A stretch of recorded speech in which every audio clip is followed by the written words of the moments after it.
Thank you, Mayor Coughlin. You may start the meeting when you're ready. Thank you. May I have a mover and seconder to call the meeting to order, please?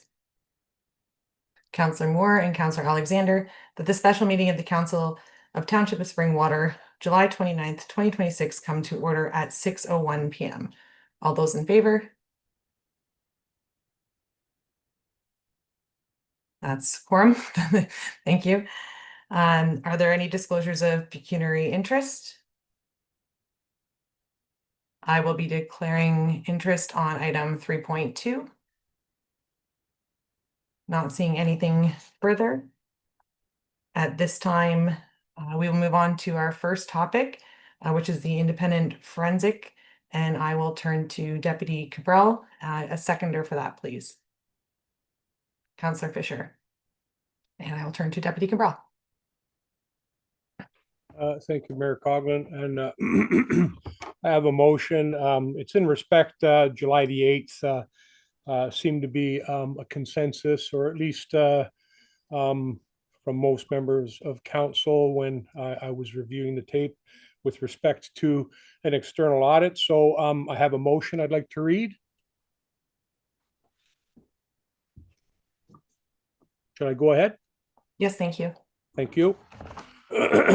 And it's a bit long, so I do apologize for that. Whereas council has a fiduciary responsibility to ensure the prudent, transparent, and accountable stewardship of public funds, including understanding how significant municipal expenditures are authorized, managed, and expended in the public interest. And whereas council has authorized the public release of invoices relating to external, legal, and related professional services, including those of Affleck Green McMurtry LLP, Aird & Burles LLP, and Loopster Nixon LLP, in the interest of transparency and public accountability. Council further recognizes that information derived from invoices relating to Loopster Nixon LLP was publicly released prior to council authorizing the public release of all external legal invoices, garnering media attention and public interest.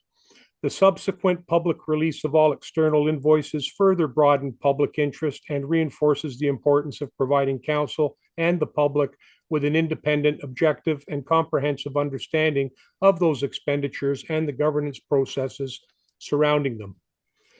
And whereas council considers it prudent and appropriate in fulfilling its governance responsibilities to obtain an independent, objective, and comprehensive understanding of the authorization, management, administration, and expenditure of those significant legal and related professional expenditures, together with the governance processes supporting them.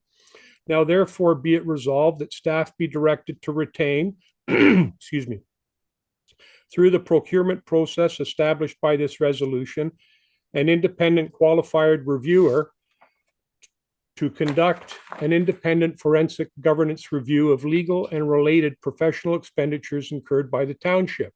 2, the successful proponent shall demonstrate that it possesses the multidisciplinary expertise necessary to conduct a comprehensive forensic governance review.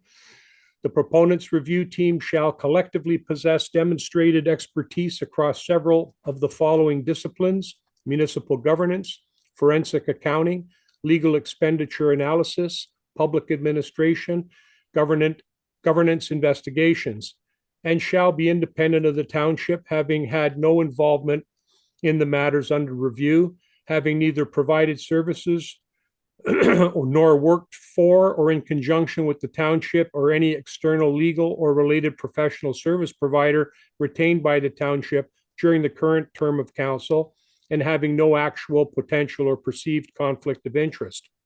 3, the review shall encompass the publicly released invoices of Affleck Green McMurtry LLP, Aird & Burles LLP, and Loopster Nixon LLP, together with any related legal, governance, township communications, procurement, or other professional services reasonably connected to the matters reflected in those invoices. In carrying out the review, the reviewer shall not be limited to the wording of individual invoice entries and may examine any related records, transactions, communications, or professional engagements reasonably necessary to fully understand each matter under review. In conducting the review, the reviewer shall be authorized to examine and reconstruct each matter reflected in or reasonably connected to the publicly released invoices and determine where applicable the circumstances giving rise to each matter, the chronology of events, the purpose of the work performed, the governance processes followed, the decisions, authorizations, and administrative processes supporting each engagement, the interaction, coordination, and respective roles of Affleck Green McMurtry LLP, Aird and Burles LLP, Loopster and Nixon LLP, and any other legal or professional advisors advised in each matter, the services provided and the relationship between those services and the amounts invoiced, the work produced, product, or deliverables associated with the services provided where applicable, the scope of each professional engagement, whether duplication or overlap of services occurred, the expenditures incurred in relationship to each matter, whether appropriate financial controls were observed, any recommendations the reviewer considers appropriate to strengthen governance, transparency, accountability, procurement practices, financial oversight, or administrative processes.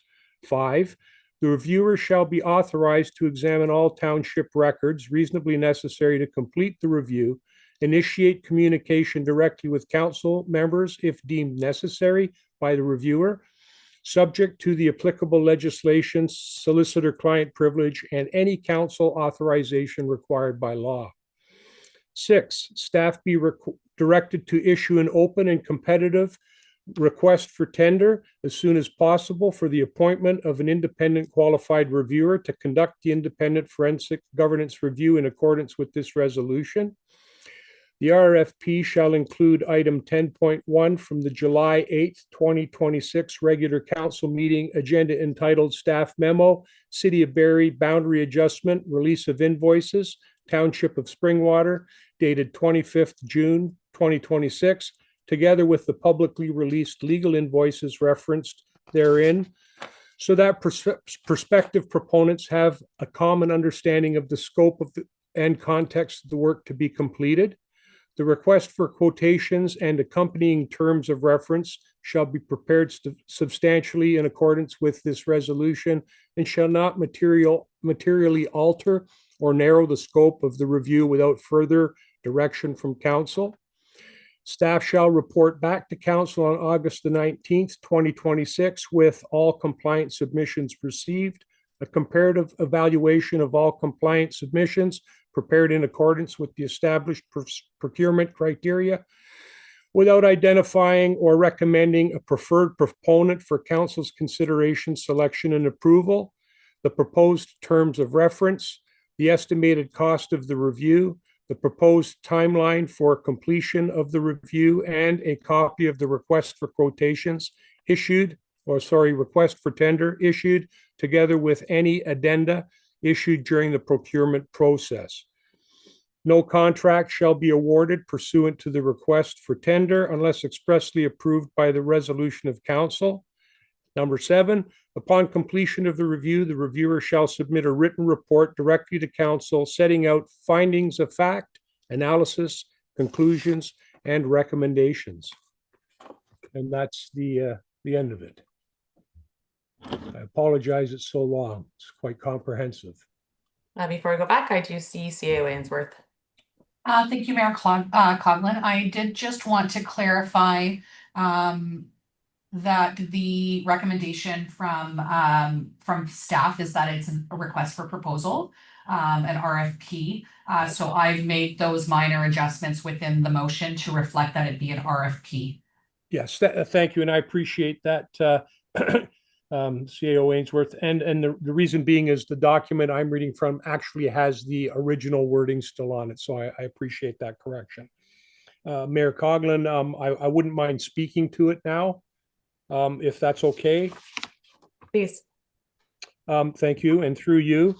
The motion before council is about accountability, excuse me, transparency and responsible stewardship of public funds.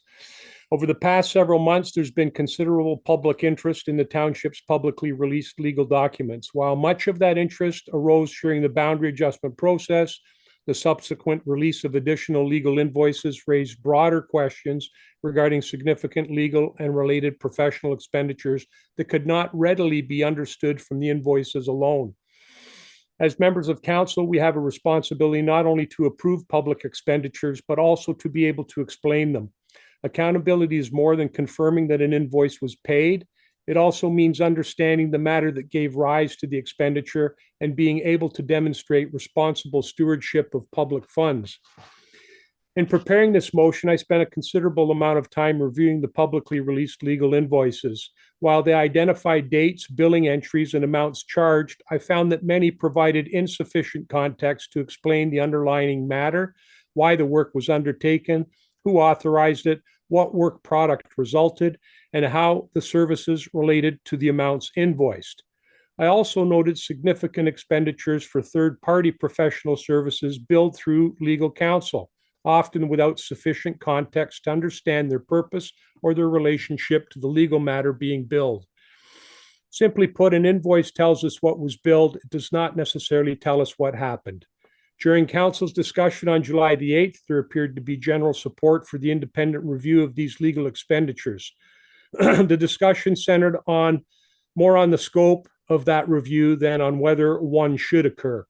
Following the scheduling of this special council meeting, staff reached out to me regarding the terms of reference, and together we developed terms of reference so they would be available should council approve this motion. I appreciate staff's willingness to work collaboratively throughout that process. Together, we refined the terms of reference to better reflect the intent of this motion. They have been provided to staff and are available to all members of council for their review. I also want to be clear that this motion is not intended to search for wrongdoing, fraud, or criminality. Its purpose is to independently reconstruct the factual history of the significant legal and related professional matters reflected in the publicly released invoices so that council and the public can understand who initiated each matter, why it was undertaken, who authorized and participated in it, what work was performed, what deliverables resulted, how that work related to the invoices rendered, and whether there were any overlap or duplication between professional matters. Only after those facts have been established should governance, procurement, financial stewardship, and compliance be assessed. If in the course of the independent review, the reviewer identifies evidence of governance deficiencies, misconduct, fraud, or other matters requiring further consideration, I would expect those findings to be reported to council together with the supporting evidence, at which point council can determine what, if any, further action is appropriate. Before council can fairly determine whether actions were appropriate, it must first understand what actually happened. That is the purpose of the motion, and I respectfully ask council for their support moving it forward. Thank you, Deputy Cabral. At this time, members of council, comments and questions? Councillor Alexander? Thank you, Mayor Coughlin. And I think this would be directed at Acting CAO Ainsworth, but if not, please redirect as appropriate. I'm just trying to understand the difference between the request for tender or request for proposal versus the request for quote, because my understanding was, and I just want to make sure I'm still on the same page, that if this is to move forward, we receive quotes and then make the determination at that time, depending, because I don't know if anybody here has any idea on the cost of this. So I just wanted a little more clarification on the why of the wording change. CAO Ainsworth? Thank you, Mayor Coughlin. If I could have Director Bedard provide comments to the differences. Good evening, Director Bedard. Good evening, Council, and through Mayor Coughlin. A request for quote is more when we're going to market for a standardized service. A request for proposal is where we present a situation or a problem and we're asking for proponents to share their expertise on how they will solve this problem for us, for example. So given the resolution, there may be multiple different approaches that proponents may take to address the resolution. So in essence, we're going to market to get bids on how bidders would use their different criteria, expertise, methodology to address the resolution. So it's not a standardized solution that we're seeking. It's something that's very specialized, and the approach would differ based on the bidders interested. Follow on? Thank you, Mayor Coughlin. So just to be clear, I just want to ensure I understand. By using the request for proposal, we are not saying you're going to come back with one and we have to take it. We still have the option to review all quotes and then decide if we're moving forward or not moving forward. Director Bedard? Thank you, Mayor Coughlin. Through you, yes, that is correct. There's contractual language within our bid document that says that we're not going out to market subject to common law. So we would go out to market, we would procure those quotes, bring that back to council, and council would have the opportunity to review and then decide if they wish to move forward or not. Thank you. Councillor Moore? Thank you. Thank you, Mayor Coughlin, through you to Director Bedard. And so thinking about what kind of a firm we would be looking at, they would have to be very comprehensive. We would need legal consult, we would need accounting consult, other specialties that I'm probably not even aware of. And how do we then, if it is external, make sure that the information remains confidential as a partnership? Is there a common NDA that they might have to sign? How do we handle that? I see C.A. Ainsworth, and then I'll lead you to redirect. Thank you, Mayor Coughlin. The proponents that would be bidding would be private companies, private firms. They are not subject to privacy legislation. That would be part of the contract, that anything provided to them is provided in confidence. They would report back out based on the requirements of the resolution. So if they feel that something is private, needs to be protected, they would present that in that fashion. If they do not, then they could present it. However, all of the documents that we would provide to the firm doesn't make it that it's a public document. It's now entrusted to that firm, and they would keep those documents confidential unless council directed otherwise. Okay, thanks. Follow on? Thank you. I just wanted to make sure that there were some ways still, because they will be accessing confidential information of ours, that there is a way to, maintain that confidence. Secondly, I just wanted to say to Deputy Mayor Cabral that I appreciate the amount of work that has gone into this resolution, and over the last, 6 months, it's been challenging. We haven't really been able to speak freely about some of the legal invoices, and I get questions often, and I'm not purposefully trying to be evasive, but I can't answer as truthfully as I'd like to in some cases. And I think there's some, misinformation or, assumptions in the community. And I'm glad that this will hopefully clear some of that up, and we can finally come to a more general understanding of the events. So that's my 2 cents. So thank you very much. C.A. Ainsworth, and then I do see Councillor Garwood. Thank you, Mayor Coughlin. I do want to advise council of the timelines that are being requested. There is kind of advanced timelines that this motion requires, just so that it's open to everyone. Lame duck for council is as of August 21st at 2 p.m. Should council be in lame duck, then any of these decisions would not be able to be made. Should the bids come in over $50,000, as it is an unbudgeted amount, the motion requires that the proposals come back to council on August 19th at a special meeting, which would be ahead of the lame duck period. Which also means that the timelines for the procurement wouldn't be as extensive as they would in general circumstances. The timelines would allow about a 9 or 10 day period where the RFP would be out and available for companies to take it and provide a submission to the township. So I do just want to note that should this motion pass this evening, the special meeting would be called for August 19th. However, the documents being provided to council for that meeting would not be available with a release of an agenda the week before, as would normally happen. Those documents would probably be provided to council on short notice, depending on the closing date for that and the scoring. So just a note to council that those documents could need a bit of a quicker review from your end.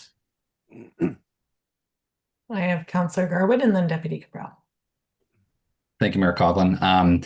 Through you to CAO Ainsworth, understanding, speaking of timelines, understanding we haven't gone to RFP yet, so we don't know exactly who's going to bid. And obviously, I'm sure timelines will be a part of that conversation. Should council proceed this evening, do we have a rough estimate as to when the desired information will be reported back to council, understanding we only have 2 meetings of council scheduled in September?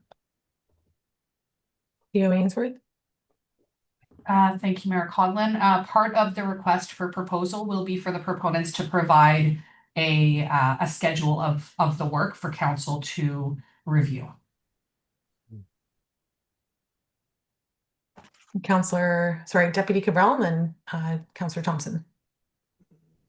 Thank you, Mayor Coughlin. Just so there's a bit of clarity, because the timelines and the RFP was kind of like the boxed item that you're buying off the shelf, is the way Director Culver explained it to me. So you can just ask for a quote. You know, you're looking for a specific truck with certain specifications. You put it out there, you get your quotes back. This is a little bit different, where it's not an off the shelf. And that's one of the reasons why staff reached out to me in order to get ahead of the game and put together the terms of reference so that we could expedite this a lot quicker than go with the motion and then subsequently have staff trying to work around the motion to develop the terms of reference. So that's already done. So it just enables them to move a little bit quicker. So just so that council knows that that was a consideration that was taken into account. And I just wanted to make sure everyone was aware of that. Thank you. Before I do go to Councillor Thompson, I did see an email come from CAO Ainsworth here moments ago, not having the ability to, well, not having opened it yet. I'm assuming that is the terms of reference then. So council, in voting this evening in support of this, does that encompass the terms of reference that was just provided? Yeah, Mayor Coughlin, yeah, that was in terms of, oh, sorry, are you asking me or? CAO Ainsworth, thank you. Sorry, go ahead. I apologize. Thank you, Mayor Coughlin. There is a part of the motion listed in item 6 that the RFP and accompanying terms of reference shall be prepared substantially in accordance with the resolution. And as advised, staff did work on it ahead of time just because of the timing. So essentially, the terms of reference do reflect what is noted within the motion. Staff have gone through it, the deputy mayor has gone through it and has agreed that it reflects the intent of the motion. But yes, the terms of reference that were sent via email is what would be included in the procurement document that would go out publicly, along with a copy of this resolution. Thank you. Councillor Thompson. Thank you, Mayor Coughlin. Through the chair to Deputy Mayor Cabral. I've been asking for transparency and accountability on this for about 8 months now. I certainly am in favor of something like this, but I do have some concerns. The big concern is, how will someone get answers? So for 8 months, Deputy Mayor Cabral, you've been asked what your role in the Loopster-Nixon billing was. Without getting answers, we've got a situation where Councillor Fisher has amnesia. We also have a situation where Loopster-Nixon won't reveal who township people are in the billing. So how do you propose that a governance review is going to do any better job than we have in trying to get people to answer Well, what the subsection of council is that's been dealing with Loopster Nixon Mhm. and what was done and who did what. Mhm. Through you, Mayor Coughlin, or I don't know whether I'm supposed to respond to that or what you would like me to do. I think that if we could potentially keep the comments pertaining to the intent of the motion. Be frank, I would prefer to do that too, because when I look at the AGM invoices, I see people who are talking to legal advisors there as well. So that is the intent of the motion, Councillor Thompson. And that's why it's here. And quite frankly, when I look at the, you know what, Mayor Coughlin, I agree with you. I think we digress by the banner back and forth. The idea here is to let them go and have their audit, find out everything they want to find out, and bring it back. Thank you. And I am going to require some comment from Deputy Cabral before I do go to CAO Ainsworth. Yeah. Understanding that the authority of the office of the mayor and the office of the CAO is different than that of individual members of council. And I don't mean that this is simply authority that is permitted. There was direction provided from the office of the mayor between November 7th and 8th to obtain legal counsel. Our CAO at the time took that direction and did so within the authority granted. So is this motion, is this audit to question the authority given? No, Mayor Or permitted? Coughlin, not at all. As a matter of fact, if you recall right in my motion, I'm not looking for any wrongdoing.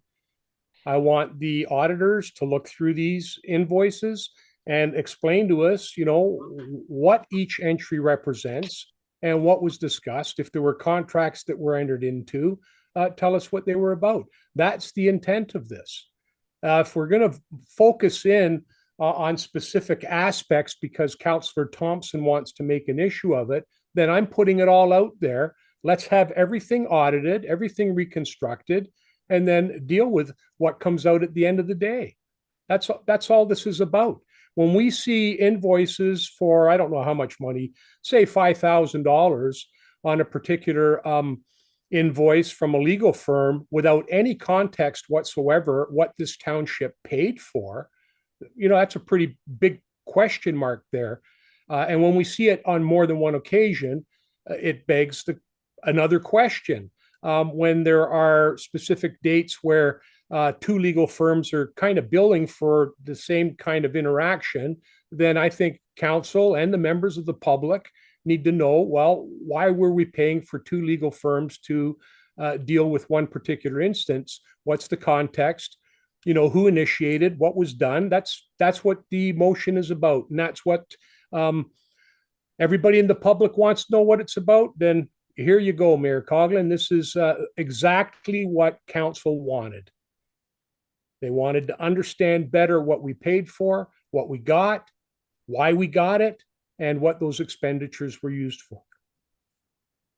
And in your, I'm assuming asking for an external audit, understanding the last two investigations or forensic investigation requested by yourself was able to be done in-house. The concern I have is that we've all acknowledged that there are aspects that were done outside of authority and there are aspects that were done within authority.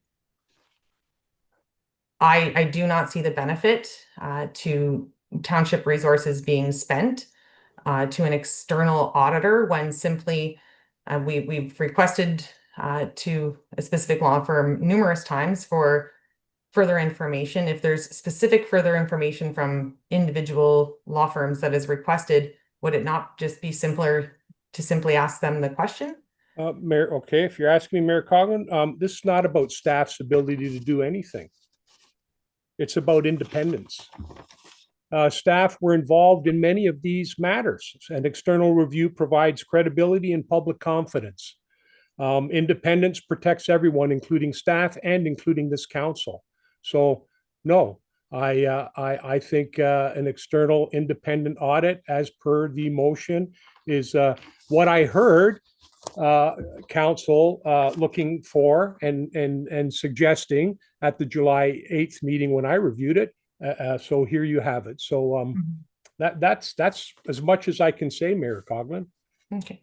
And before I do go to Councillor Thompson, understanding that this firm was retained through direction provided in November, and that council has received communication from the firm in question. Therefore, we knew this firm was working for us. We knew what they were doing. We received communication from them. So why is it now? I don't understand what your question is, Mayor Coughlin. So direction was provided in November for the CAO to obtain legal counsel. The CAO executed that direction. Yes, Mayor Coughlin, you used strong mayor powers to unilaterally direct the CAO to hire a legal firm that you wanted hired. And again, Deputy Cabral, suggesting that I wanted that specific legal firm hired is an Mayor assumption. Coughlin, I didn't suggest that. I didn't even say that. You're the one, if you want to put words in my mouth, go ahead. They're not my words. So I do take offense to that, Mayor Coughlin. The question is about the timing. I don't understand what you mean about the timing, about this here particular motion. Yes, this is directly related to July the 8th, Mayor Coughlin, what I heard. And the direction provided to the CAO was in November. In November, the CAO was directed to obtain legal services. At that time, AGM was hired. This council has received correspondence since then from them. We were well aware that they were working with the township and for the township. Why is it now that you are questioning how they were hired, why they were hired? Mayor Coughlin, I didn't question that. You're the one that brought that up. All I know is that the invoices were made public. The public has questions. Council spoke about these invoices on July the 8th. There were questions. I heard from my review about an independent audit, and I took it upon myself to review the invoices myself and thought that that was a bona fide reason for moving forward. How could I ask for any kind of an audit until I actually saw any type of legal invoices? To be quite frank, I've never seen a legal invoice in this manner in all the time I've been on council. This was the first time I'd ever seen anything like that. So to ask me that question now, the reason is the public has a right to know. We talk about transparency. We talk about accountability. We talk about all those things.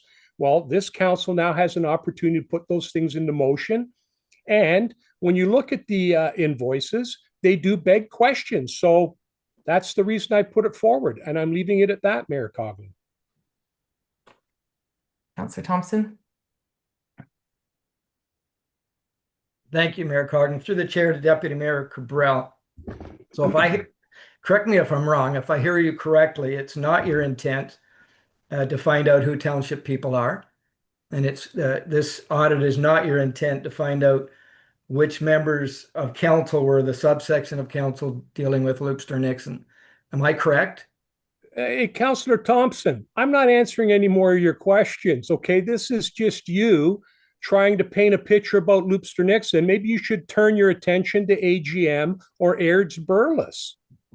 This is what's going to come out. If you have an issue with it, that's an issue that you have, sir. What do you want? What would you like me to say to you, Councillor Thompson?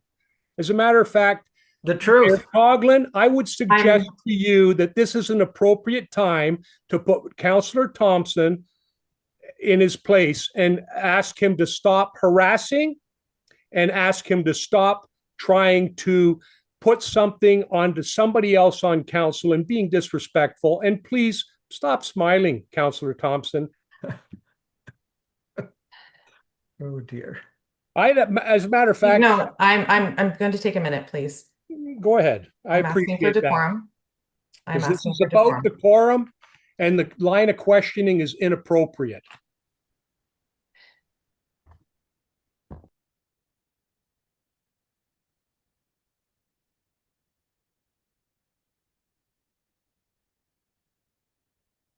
If there is any new information, questions on procedure, policy, costs, I would be happy to take those questions.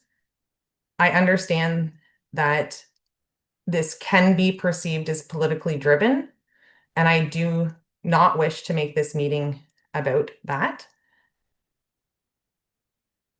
Questions on policy, procedure. I do see follow-up from Councillor Thompson. I see Councillor Fisher, who has not had an opportunity to speak yet, and then I did see Councillor Garwood. Thank you, Mayor Coughlin. This question is to, through the chair to CAO Ainsworth. So is there would it be possible as part of this motion to have members of council interviewed under oath?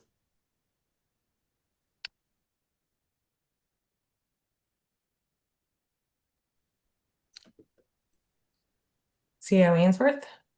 Thank you, Mayor Coughlin. I do not know the answer to that question. Councillor Fisher? Thank you. I'll keep it short. I think the motion really does speak for itself. It was lengthy, but it does speak for itself. Also, Councillor Thompson, given everything that you're saying, I think you would be in full support of this motion. You say you wanted 8 months of transparency. Well, this will be very transparent for you. And I think that, I doubt very much we'll be asked to take an oath, but certainly I think the findings might be very intriguing for you. And certainly, the last meeting has stirred up a lot in the public, and quite honestly, a lot of supposition, some stuff that quite honestly, well, I'll leave it at that. I think a lot of supposition. So if anything yourself, you should be in full support of this, as I think some of the findings may be very interesting for you. And I'll leave it at that. I think we're ready to vote. Councillor Garwood? Thank you, Mayor Coughlin. Again, I think we all use the word transparency often when we're having these conversations. I don't think any one person around this table wants there to not be transparency. I think we're all in agreement on that.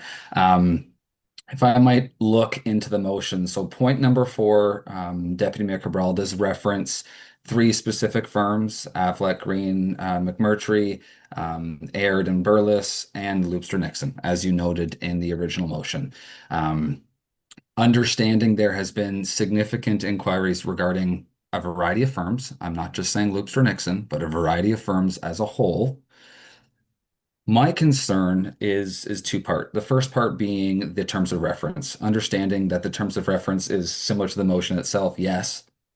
Also, we were sent the terms of reference at 6:13 tonight during a meeting. So I'm not sure about anyone else, but I have yet to have an opportunity to review the 11 points that are listed within the terms of reference fully. And the secondary point is understanding in item number 4 and other subsections of your motion, you do outline some of the desired outcomes from this review. Again, I have no concerns with a review. I do have a concern, A, with not knowing what our cost is going to be on this, and I know that's going to come back in August, but B, is what we are looking to achieve from these 3 firms and others. Understanding that 2 firms specifically, AGM and Loopster Nixon, have been noted significantly in our conversations. You are right, there has been a lot of public interest, not only since July 8th, but significantly before. And I can support the motion if the resolution is going to be that all information is going to be made available. But respectfully, and not to get into any one topic or any one argument, members of council have been asked questions, whether it be Affleck, Green, McMurtry, Aird, Burles, and or Loopster Nixon, and members of council have chosen not to answer those questions. So I'm a bit concerned that this review, while I'm sure it will be costly to of some certain extent, as there are very specific stipulations attached to the expectations here, I am concerned that we're not going to be provided with anything of substance. So if you could just speak a bit further, Deputy Mayor Cabral, as to what your end goal is for this direction, understanding that Yes, I know you keep directing us back to the Aflac Green McMurtry client specifically, while also there consistently continues to be questions regarding Loopster Nixon and members of council's unauthorized or authorized use of those services. So I'd like a little bit of clarification before I vote. Thank you. Okay, well, Deputy Cabral? on here, thank you. First off, with respect to the terms of reference, they actually were developed in collaboration. And to be quite frank with you, we don't ever really see terms of reference, Councillor Garwood. I don't think you've seen them before. And we've made lots of determinations and put lots of motions forward. The only thing that's different here is that staff and I worked collaboratively to put the terms of reference in place so that this could be expedited and out the door, because an RFQ is faster. So really the whole purpose was to be able to provide those terms of reference at the same time, so that as soon as the motion, if passed, then staff are in a position to do it right away, as opposed to formulating it all and doing it next week.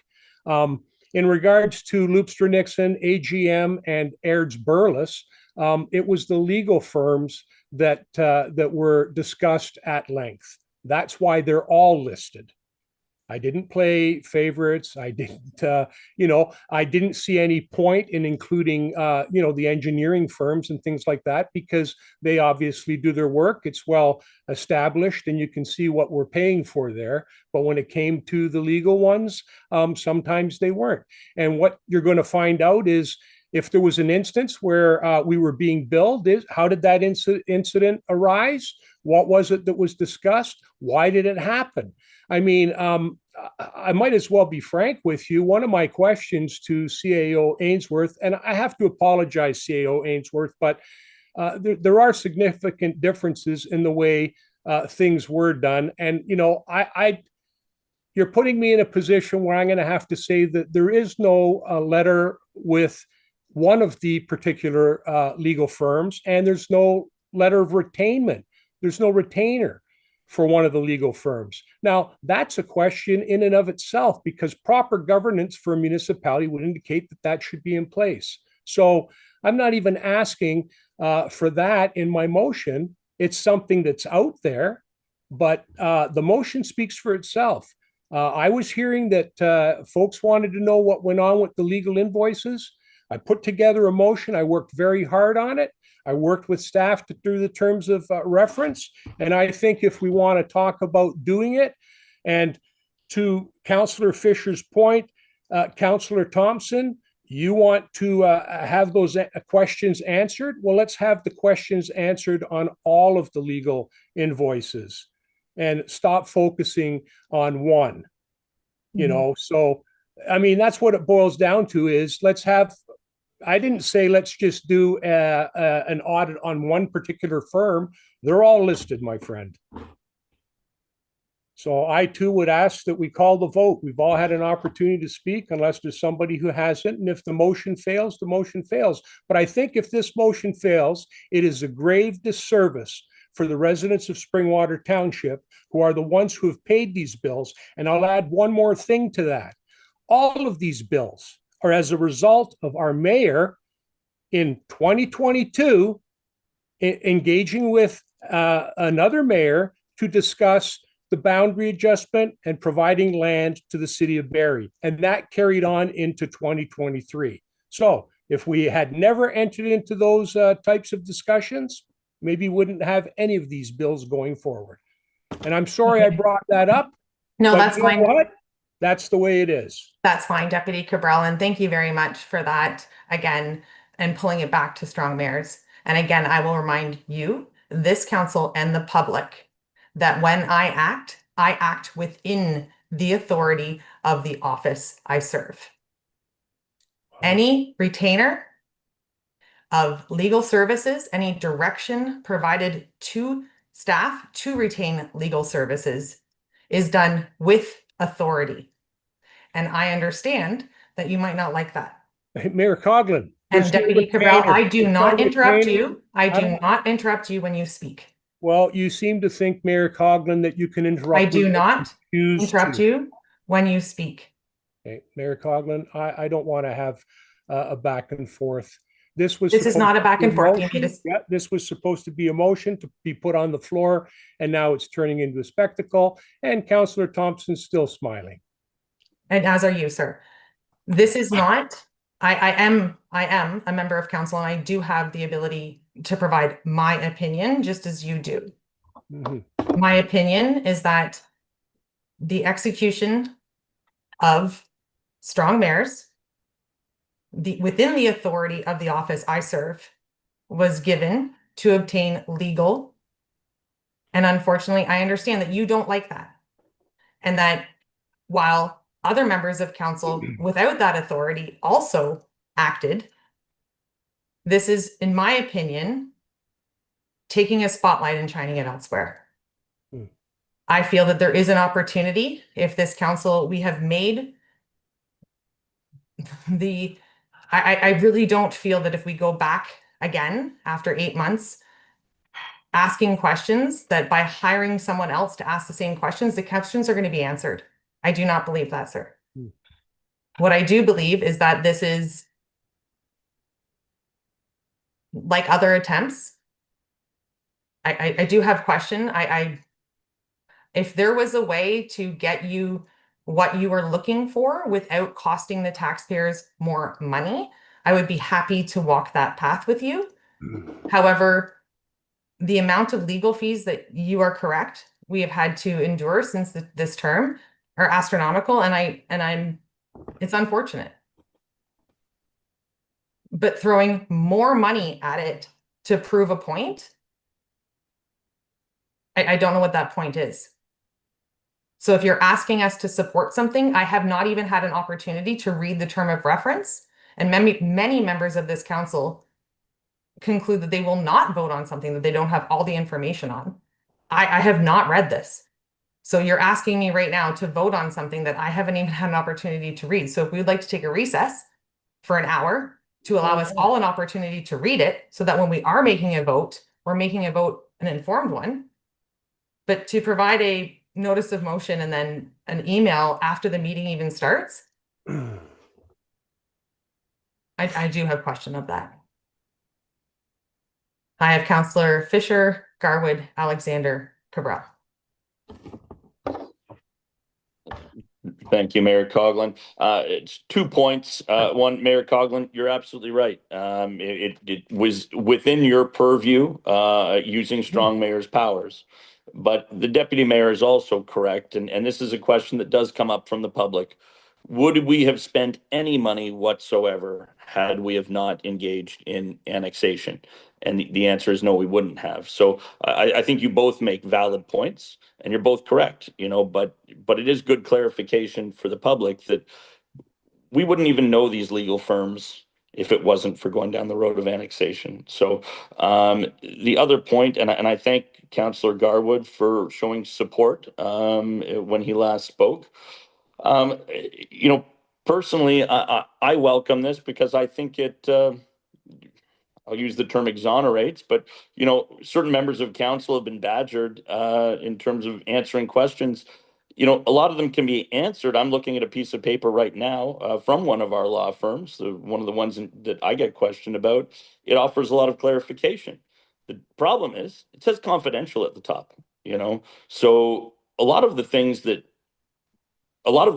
that have come out, we as councillors can't speak about. So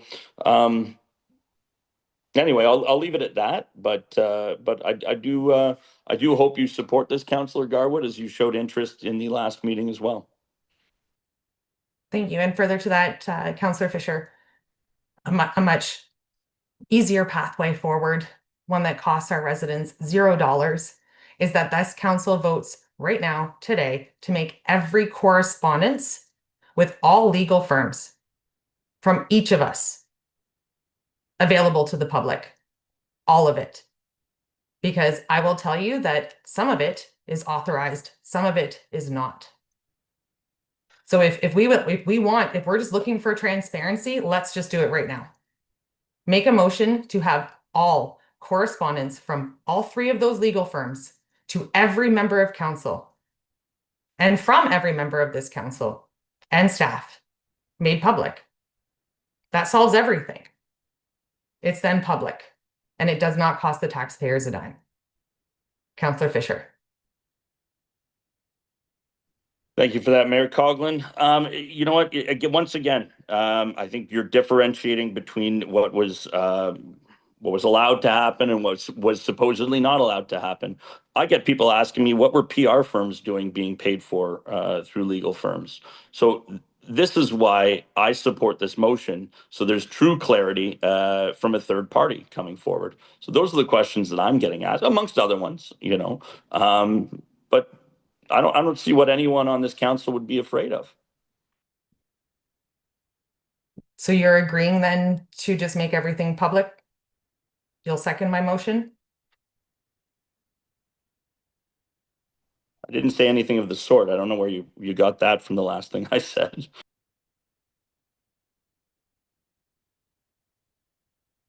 Sorry, Mayor Coughlin. Are we going back and forth now, Mayor Coughlin, or are we moving on to Councillor Garwood? No, the question was that you said you didn't know why any members are, and I'm paraphrasing here. So if you could repeat for me that. I said very clearly that I support the motion that was brought forward. And I'll leave it at that. And are you of the opinion that if members of council would support a motion? Sorry, Mayor Coughlin, am I on the stand here? Am I on the stand? Like, seriously, I don't think this is how you chair a meeting. Yeah, if you want to chair the meeting, Mayor Coughlin, do it. Because you're not doing it and you don't want an audit. So tell us why you don't want the audit. Because that's what folks want to know. You want everything to come out in the open, then do the audit, because that's what this is about. And I just assume call the vote. I know 3 people aren't going to vote for it, probably, maybe 4. I think everybody should vote for it because the public deserves to know. It's that simple. And Deputy Cabral, and with respect to your comment about terms of reference, Mayor Coughlin, that's a cop-out because we've never seen them before when we've done one. We've always just simply sent it to staff and they've created the terms of reference for the RFPs. That's the way it's been, unless they did it some other way prior to 2018. So I just assume call the vote. This is great. I'm sure our ratings are going to be really high now. Thank you. And the intent of this suggestion was to provide an avenue to provide the same information to the public without a cost. Well, I'm a taxpayer and I don't mind throwing a few dollars at this to find out exactly what the invoices are all about, Mayor Coughlin. And especially when we have one legal firm that does not even have a retainer agreement with us.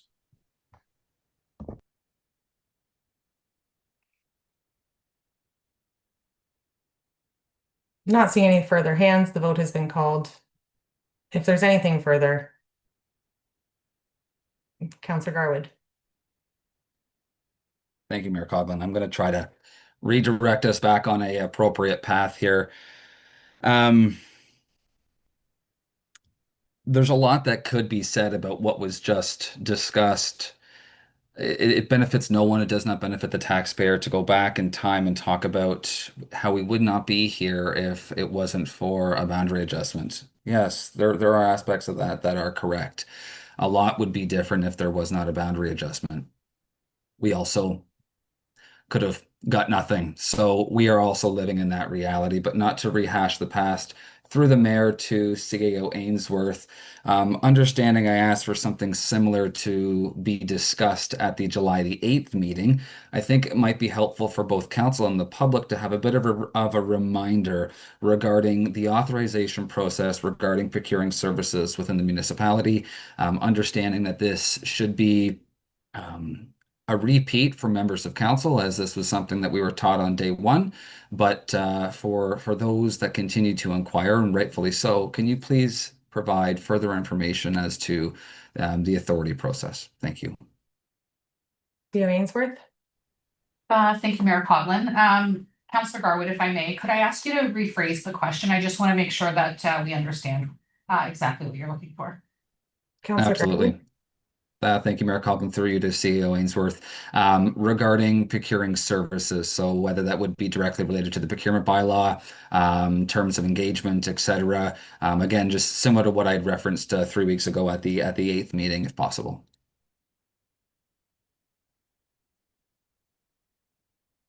CEO Ainsworth? Thank you, Mayor Coughlin. I'll start and then I might have to pass it over to Director Bedard. Procurement within the township follows the procurement bylaw that has been adopted by council. Generally, procurement is initiated based on budgetary requests, most commonly equipment, whatnot. The process for procurement is that staff draft the document, whether it be an RFP, RFQ, whatever the circumstances are. That document gets released publicly. In our case, it's through bids and tenders, through a public platform. It is open for a predetermined amount of time. I believe approximately 30 days. Director Bedard might have to correct me on that. The bids, proposals, whatnot, are provided within a certain due date, certain timeline. Staff evaluate those based on the procurement document and then bring forward either to council, depending on the authority level, for council to make a determination of the final award, or staff have the authority to make that award within the procurement limits. That is generally the practice that takes place on a high level. Follow on, Councillor Garvin? Thank you, Mayor Coughlin, through you to CEO Ainsworth. Thank you for that overview. And can you provide more or additional insight into the authority that your office as acting CAO has regarding obtaining any services, whether they be legal, engineering, independent items, etc., and also the changes that occurred in May of 2025 when 170 or so municipalities in Ontario received strong mayor powers through provincial legislation. CAO? Thank you, Mayor Coughlin. The procurement bylaw outlines spending limit authorities for staff, different levels of staff, be it managers, supervisors, directors, or the CAO. So staff work within those monetary limits, again, in accordance with the budget. Anything that is unbudgeted generally goes back to council. However, there are exclusions within the procurement bylaw, legal services being one of the exclusions. So when staff do need to procure legal services, that does not need to adhere to the limits within the procurement bylaw. In relation to, I'm assuming strong mayor's powers, as you were mentioning last May, that does provide additional powers to the mayor, mostly pointing to provincial priorities. However, there are additional allowances, which I won't get into, and that also speaks to that framework. If the head of council is in the opinion that something may enhance provincial priorities, the head of council may choose to use strong mayor's powers for those purposes. Councillor Garwood, and then I'll go for final comment from Deputy Cabral for his motion. Thank you, Mayor Coughlin, and thank you, CEO Ainsworth, for that clarification. Again, I think that's helpful for not only this group to understand, but also the public to understand. We might disagree how authority is provided and where that authority comes from, but regardless, the authority is there. So I'm hopeful that we can move past the conversation I heard around the table on the 8th, and I even saw some head shakes and nods of agreement earlier on that the question isn't about authority when it comes to specific invoices that either the mayor or the CAO or our former CAO utilized. I think what continues to come up is obviously the fact that personally, I know as a member of council that I am not permitted to utilize legal services without council direction. I have never contacted a legal firm independently through my role as Ward 1 councillor, nor would I, because I understand what those boundaries are. I think that is what the public wants to know. And again, through myself to, or through the mayor to the deputy mayor,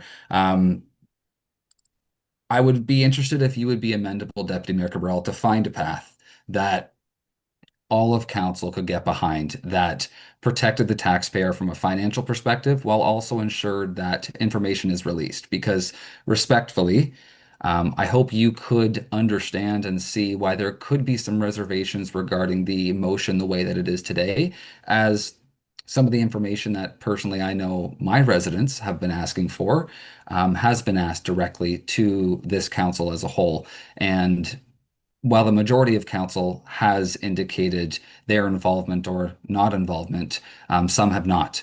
And I believe that is a continued question. So we can focus on other invoices respectfully. We should, absolutely. I don't disagree with that perspective, but I do find that there is an avenue that we could do so while also trusting our internal staff to be truthful and transparent, as I believe they do operate daily in that capacity. So my question to you is there a way in which you can find a path to an amendment that would allow all of council to be supportive of this motion to ensure that we can release these matters while not potentially putting tens of thousands of dollars back on the taxpayer after already paying almost $500,000 in consulting services and legal advice regarding this matter? Thank you, Mayor Coughlin, and thank you, Councillor Garwood. I basically, from what I heard, you were for an independent audit. And as I've stated, staff members are involved in the not just one particular law firm.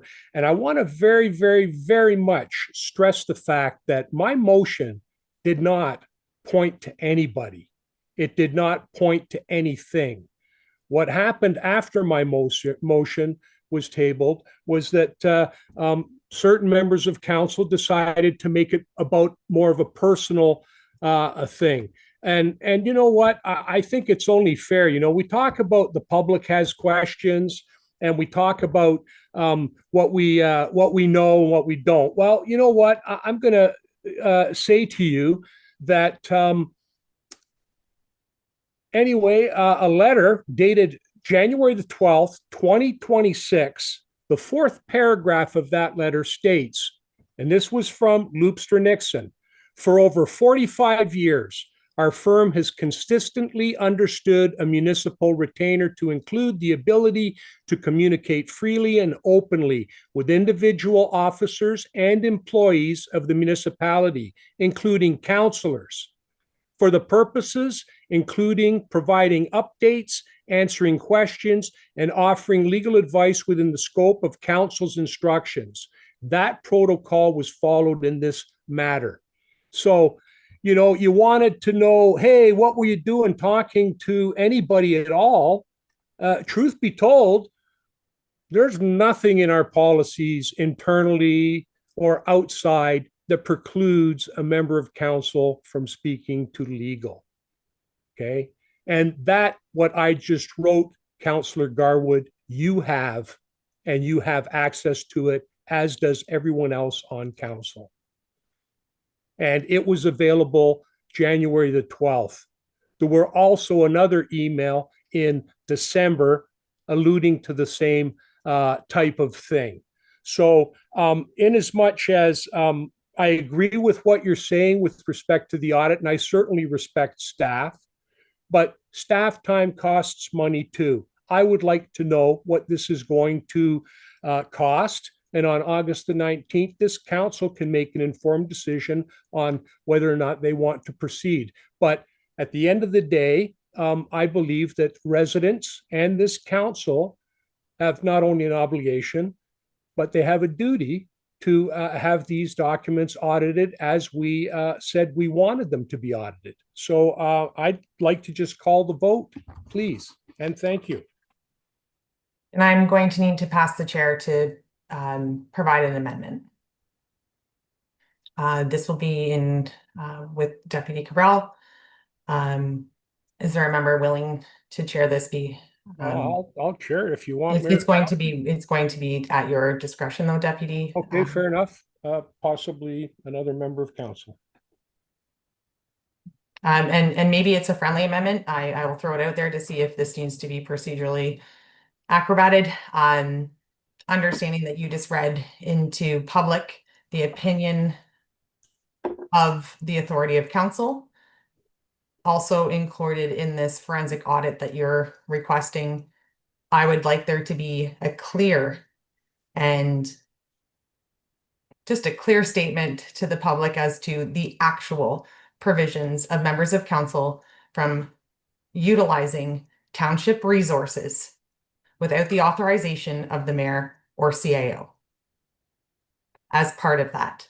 Well, So Mayor, it would just be to validate what you just read into the public. So well, it I will did either read in the validate. pub- So can you tell me exactly what it is that your friendly amendment consists of? I'm trying to wrap my head around this. Yes, thank you.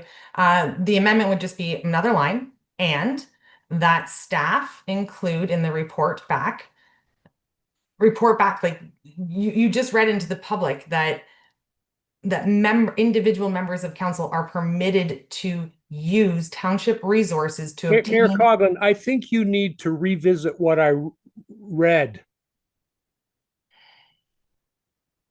Okay, so I'm not open to your friendly amendment because what you're suggesting is not at all what I read.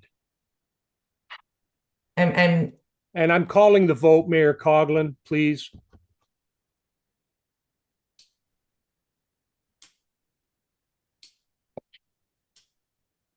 We're just going in circles. Please call the vote.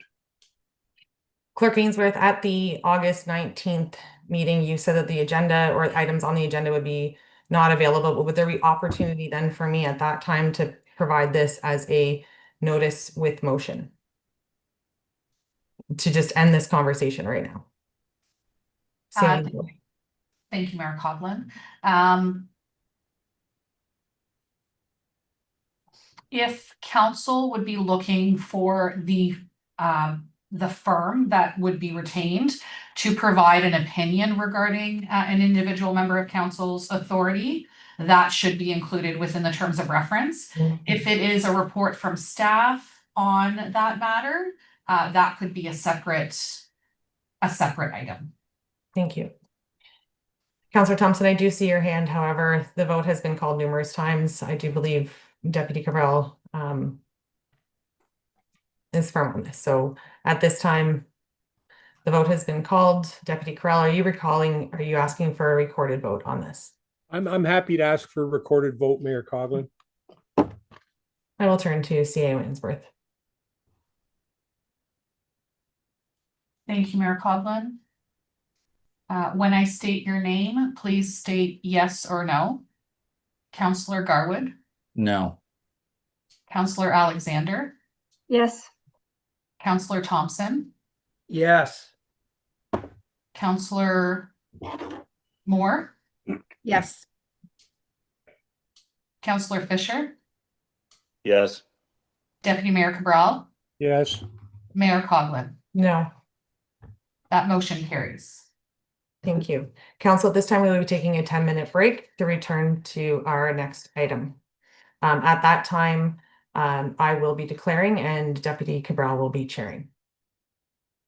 CA Mayor Winsworth. Coughlin, if I may, because this is a virtual meeting, please ensure that your microphones are muted. I would also recommend turning your video off as well, because that will be included as part of the live stream. We can't do it in the background. Thank you.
Mayor Coughlin, there's about 1 minute remaining of the 10 minutes.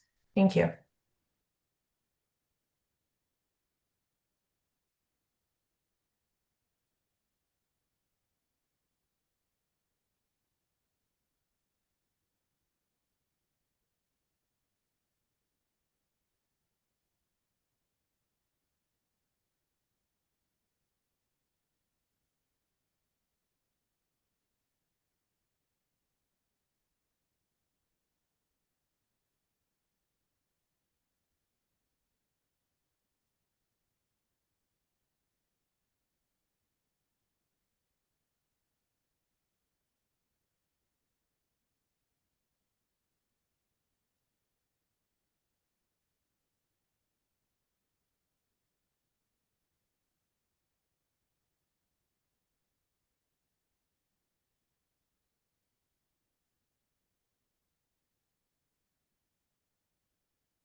Deputy Cabral and Councillor Fisher, if you are with us, could you please turn your screens on?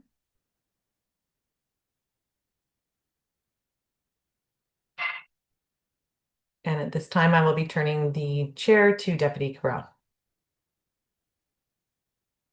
And my apologies, CEO Ainsworth, and I will be declaring interest. Thank you, Mayor Coughlin. Please, with respect to this particular matter that we're about to look at, there's no discussion or debate with respect to it. It's in regards to a reconsideration. I would have to ask for an alternate mover if there's one available. This is a reconsideration matter, number IC 35801-0126.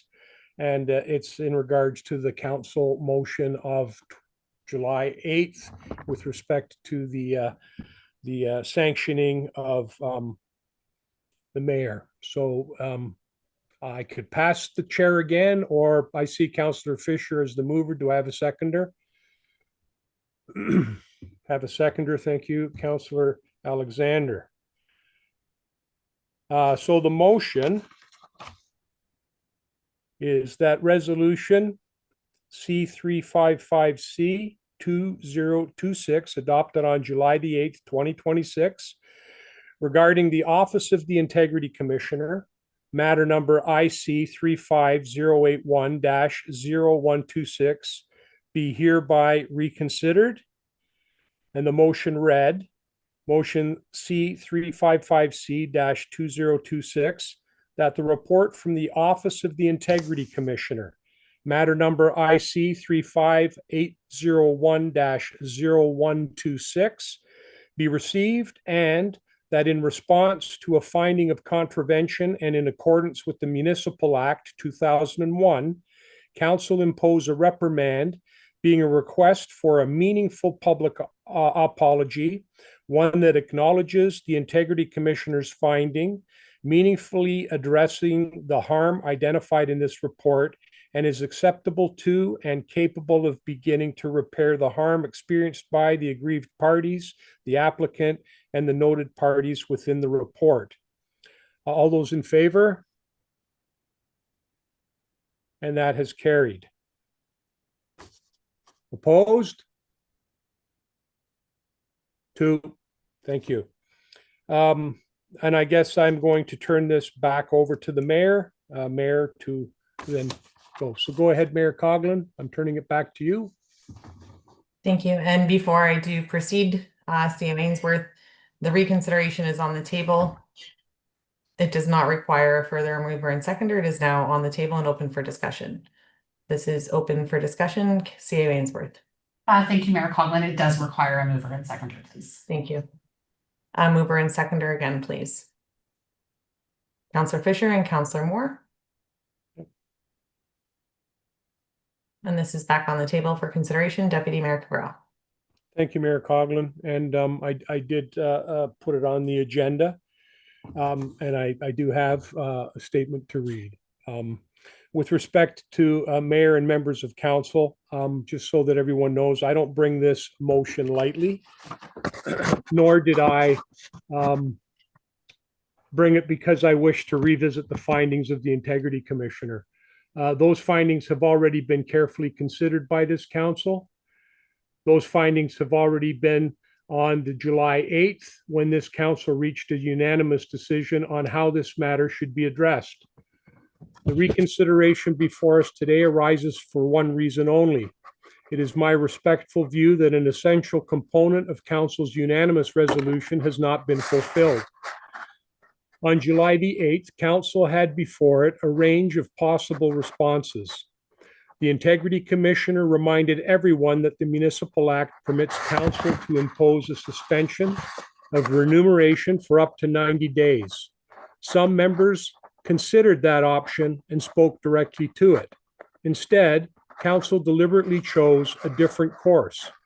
Council unanimously accepted the Integrity Commissioner's recommendation for a reprimand and, in addition, required a meaningful public apology acceptable to the aggrieved parties be provided by the mayor to begin repairing the harm identified in that report.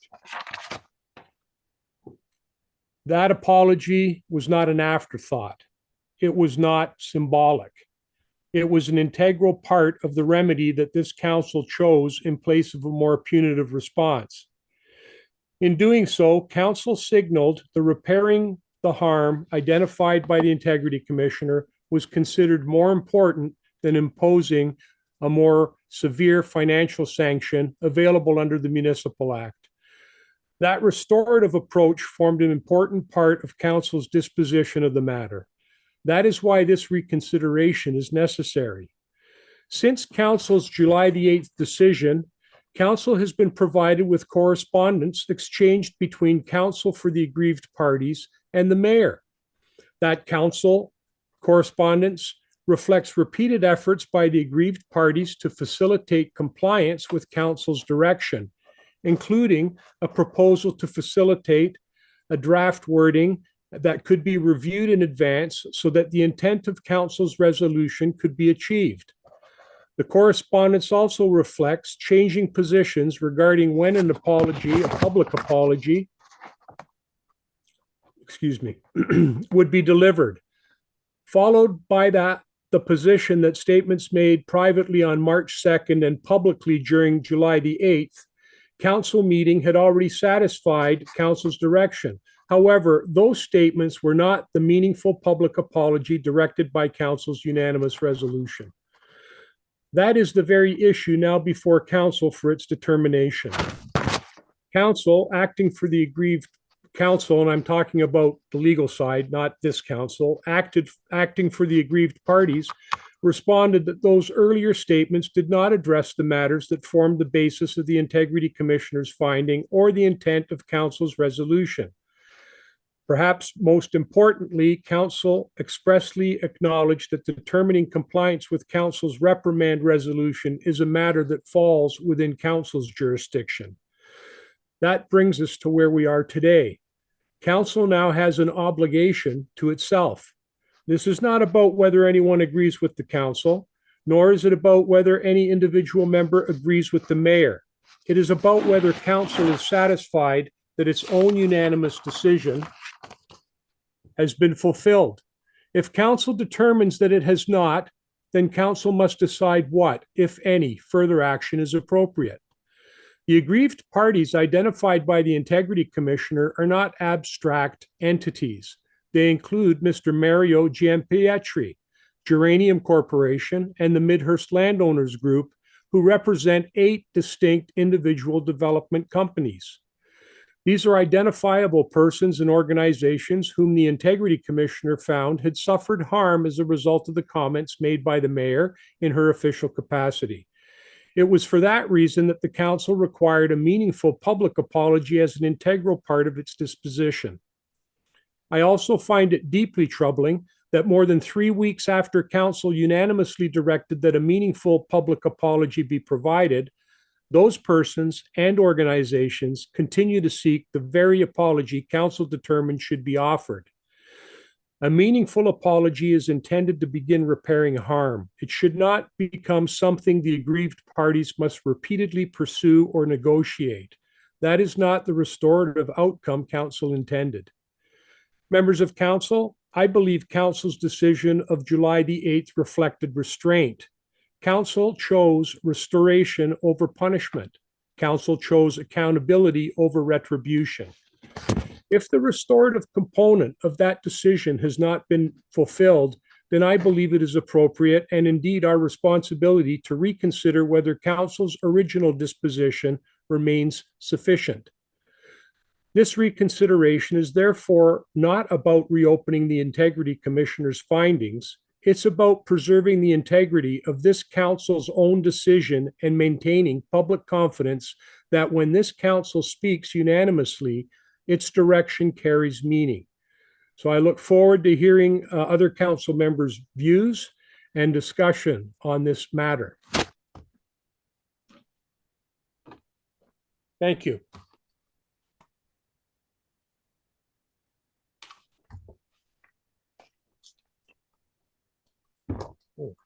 I apologize, Mayor Coughlin. I take it I'm chairing. I didn't think I was. I thought you were still chairing. I am chairing. I just, yes, thank you. It is my intention to provide an apology again this evening. As council will note, at the July 8th meeting, an apology was given. Although it was not through direction of council, it was voluntary and sincere. Learning later that it was the preference that preceding council's resolution, an apology was to be given. Understanding the next meeting of council was September 2nd. I did notify the proponent, the council, that I would be providing the apology on that date. When this meeting was called, I then again reached out to the proponent, letting them know, but understanding that this meeting is virtual and that the apology was requested to be public, I wanted to ensure that the apology given in a virtual meeting would not be seen as avoiding a public apology where the public could be in attendance. It is never my intention to escape this, and I sincerely hope that the fact that my apology 37 minutes prior to council's resolution was given voluntarily. I do have remorse, and I will provide that same apology again. I am not attempting to evade council's direction. I, as noted, respect the findings of the Integrity Commissioner. I understand this council's, and I don't recall the word that Deputy Cabral used, but council did have the ability to provide a 90-day sanction and instead chose a reprimand in accordance with the Integrity Commissioner. I understand that, and I don't take that lightly. It is my intention to provide that tonight, but understanding in the previous meeting when I apologized prior to council resolution, it is my intention that once council does have a resolution, I'm again at the will of council. I will turn to other members. I did see Councillor Garwood and Deputy Cabral. Mayor Coughlin, I think it was Councillor Thompson. Sorry, my apologies, Councillor Thompson and Deputy Cabral. Councillor Thompson? Thank you, Mayor Coughlin. I just like to just take a moment because I had the benefit of being in the March 2nd meeting, the face-to-face apology, and I can tell you all that that apology was meaningful, it was sincere, it was remorseful, and it was a full apology face-to-face. And it's unfortunate that we're here. I was very hopeful that that would begin the process of moving forward with this important developer and partner in our community. And I'm very sad that we find ourselves at this spot at this time. Deputy Cabral and Councillor Garwood. Thank you, Mayor Coughlin. On July the 8th, council deliberately chose to not impose the maximum financial sanction, and members of council spoke about that. I guess the failure is not simply towards the aggrieved parties here. It's towards council itself. The issue before us extends beyond the aggrieved parties. And what I mean by that is council issued a clear direction through unanimous resolution. If council determines that direction has not been complied with, and I don't believe it has, it's been 3 weeks, then the authority of council itself has been disregarded. The apology itself became something council actually never intended. They intended the apology to repair harm. Instead, correspondence before us basically reflects weeks of discussion over whether an apology would be provided at all, followed by repeated attempts by the aggrieved parties to obtain what council had already directed. That's not restoration. It places the burden of obtaining compliance on those who were found to have suffered the harm. And that's unacceptable in my opinion. And, the other issue too is I did watch the CTV news. And what I got from that, Mayor Coughlin, as far as a sincere apology is concerned, and I apologize if you don't agree with me, but what I got from that was there was an apology for using some, let's say, obscene words, but I also heard that you're going to continue to go with your gut. So I don't know what that means, whether you were apologizing for the words you used, but still believed in what you gut had told you about certain people. I don't know. But my opinion is that an apology is no longer going to suffice here. 3 weeks is way, way too long. And to be quite frank, I would have thought that it would have been the next week arrangements would have been made. But what I'm going to say it for what it is, I almost see the aggrieved parties as having, been reaching out, almost begging to get the apology that this council had originally passed through resolution. And you had opportunity to do that. And to suggest, well, I'm going to give it to you on September the 2nd, that's not an apology that's being provided. It's an apology that's being delayed at your discretion, as opposed to an apology that they should have received on their terms when they wanted to hear it. And that was never extended out to them. So I'll let other members of council speak, but I, for one, do not believe an apology is appropriate anymore. Thank you, Deputy Cabral. And the timeline of the apology, as stated and as provided, in person on the 2nd of March, and again on July 8th, there was a public apology. Preceding that meeting, the next regular meeting of council was the 2nd of September. Upon learning of this meeting, I reached out to the party and let them know that this meeting was happening and asked them if they would prefer it to be at this meeting or the next meeting. It has never been my intention to delay. I have offered apologies, and I do understand that the public apology offered on July 8th was preceding council's direction.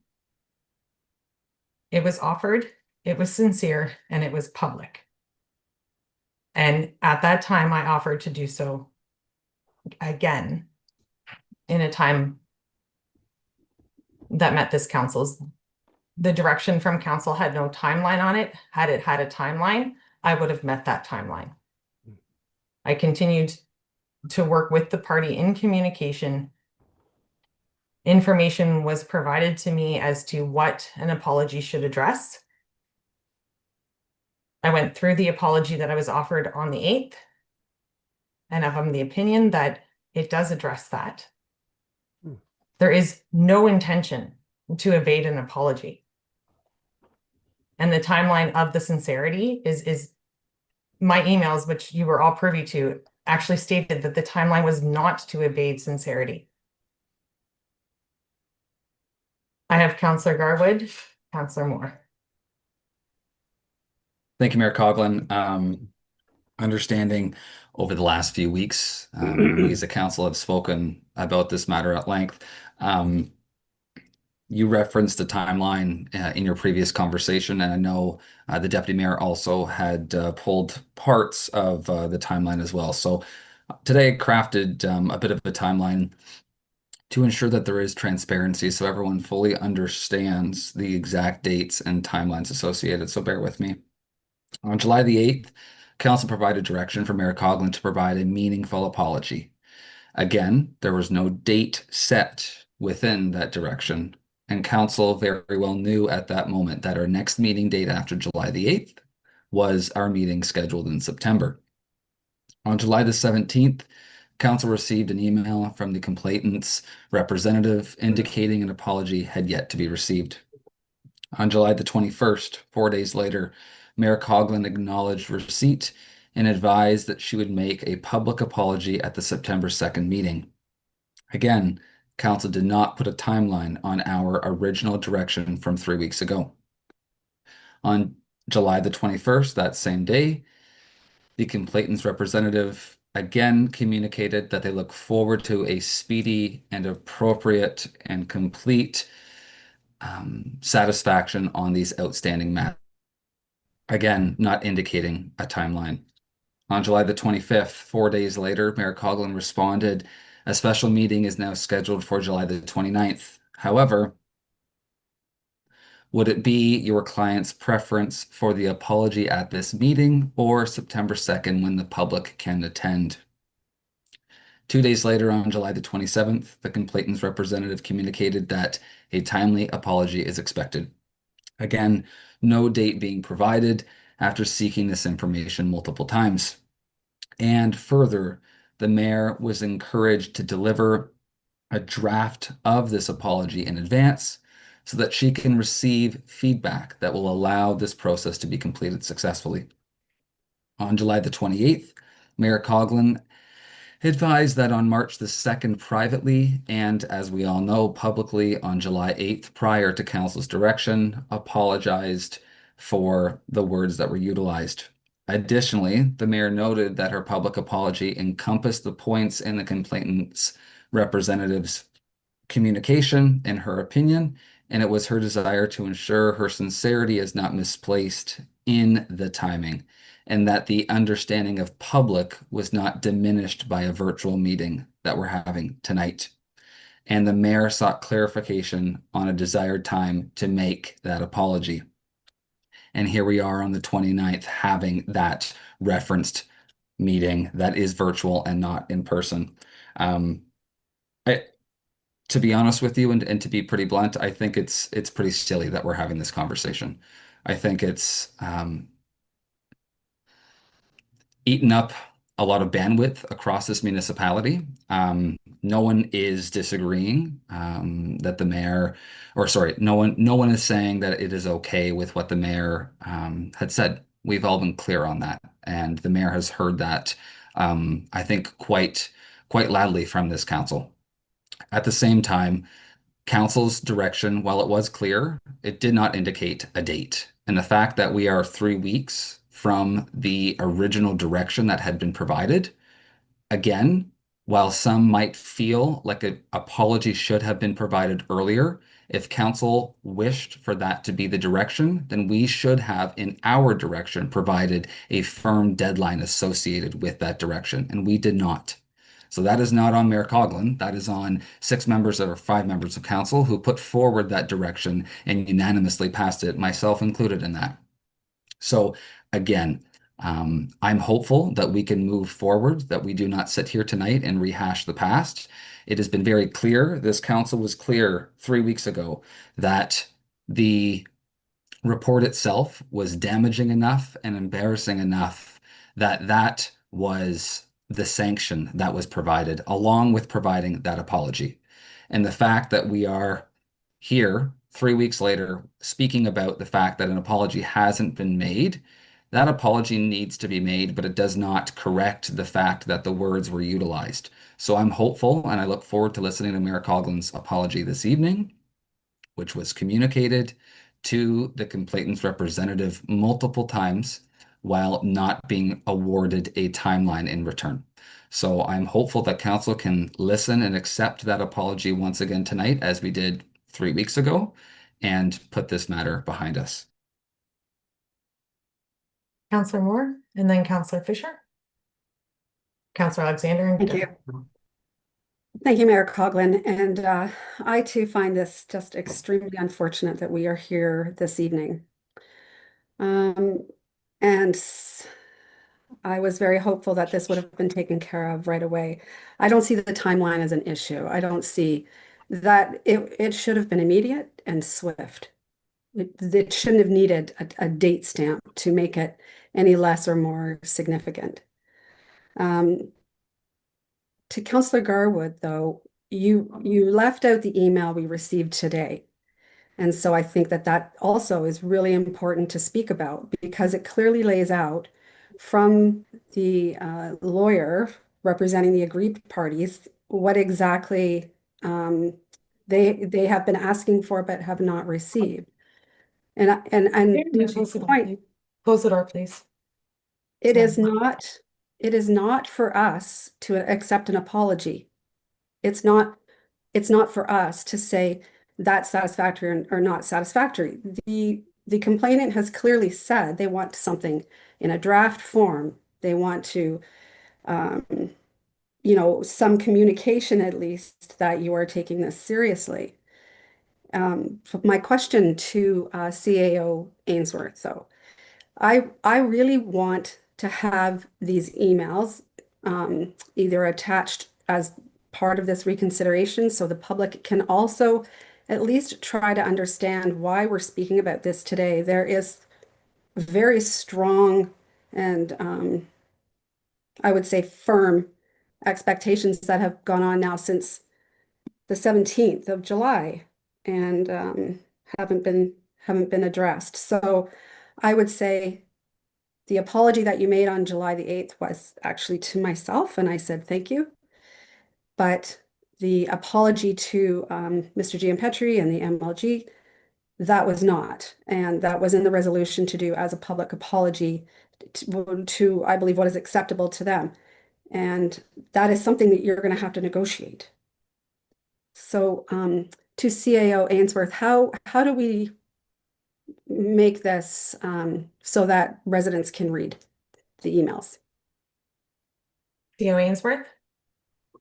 Thank you, Mayor Coughlin. The emails in itself are not confidential. They're not privileged information. They can absolutely be shared. How should council wish to see the emails made public in a different manner, they may direct to do so. It is unorthodox to add something to an agenda after the meeting has already taken place. So I would recommend that wouldn't be the avenue that council would seek. But should council wish to direct those emails be released somehow, they would need to provide that direction. Follow on, Councillor Moore. Thank you. I'm looking for your recommendation, CAO Ainsworth. I'm not sure how to do this myself either without compromising, the process. So how best do you think we could move forward? CAO Ainsworth. Thank you, Mayor Coughlin. I would have to think about that a moment, just to see what the most appropriate process would be. Again, just a little unorthodox in its Just add it. application. Okay, so if we could just put maybe a friendly amendment to whatever the motion will be, we can maybe look at it again later in the meeting. Yeah. Thank you. Yes, thank you, Mayor Coughlin. I would like to, if the conversation can just keep going, I would just like to think about it for a moment. Yeah, that's fine. Thank you. Counselor Fisher. Thank you. I just wanted to go back to something that Councillor Garwood had said, that it was embarrassing for our mayor. Surely, I do accept that. But I think what we're forgetting is it's also embarrassing for the aggrieved party, and for really what would be months, let the slanderous discussion still play out there in the public without an apology. Certainly, again, going back to what Councillor Moore said, certainly we would have had the wherewithal to know that an apology not only starts to repair, but it actually stops that from disseminating within the public. I was actually one of the first to speak in the last meeting, and I actually said that we shouldn't be leveling sanctions because money wouldn't repair the relationship or the image. The apology would. I stressed that the apology being out there publicly was of the utmost importance. Here we are 3 weeks later. I'm sorry, Councillor Garwood. I see 3 weeks in a instance like this to be actually a long period of time. It's not a short period of time. I also can see, as these emails come in from the aggrieved parties council, that not only are they asking for it, but they're asking to vet the apology ahead of time. So where I do appreciate that the mayor would like to apologize tonight, I'm sorry, I don't see it as valid, because we know that the aggrieved party would like to vet it and see what the apology is prior to accepting it. So really, an apology tonight, I don't see it, and I'm not the one to accept the apology. I asked for the apology in the last meeting as a council member. It was a unanimous decision. However, I think at this point, it's not for me to accept, it's for the aggrieved party. And in my eyes, and in many other people's eyes, we were quite lenient in the last meeting. You even acknowledged that yourself in this meeting. So unfortunately, I think that it is a denied apology, and kicking something of this severity down the path to the September 2nd meeting, it really just doesn't cut it.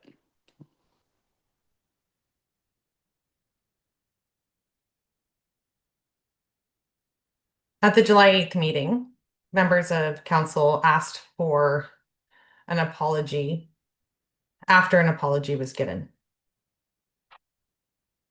That public apology was voluntary and sincere.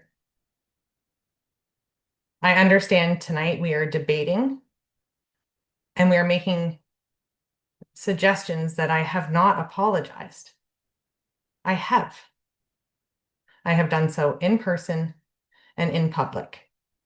And I have offered to continue to do so at the timeline of the aggrieved party.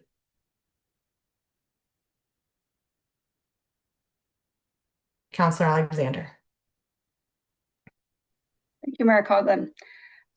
So a few things. The reference to the apology in the March 2nd meeting, I think, is truly irrelevant.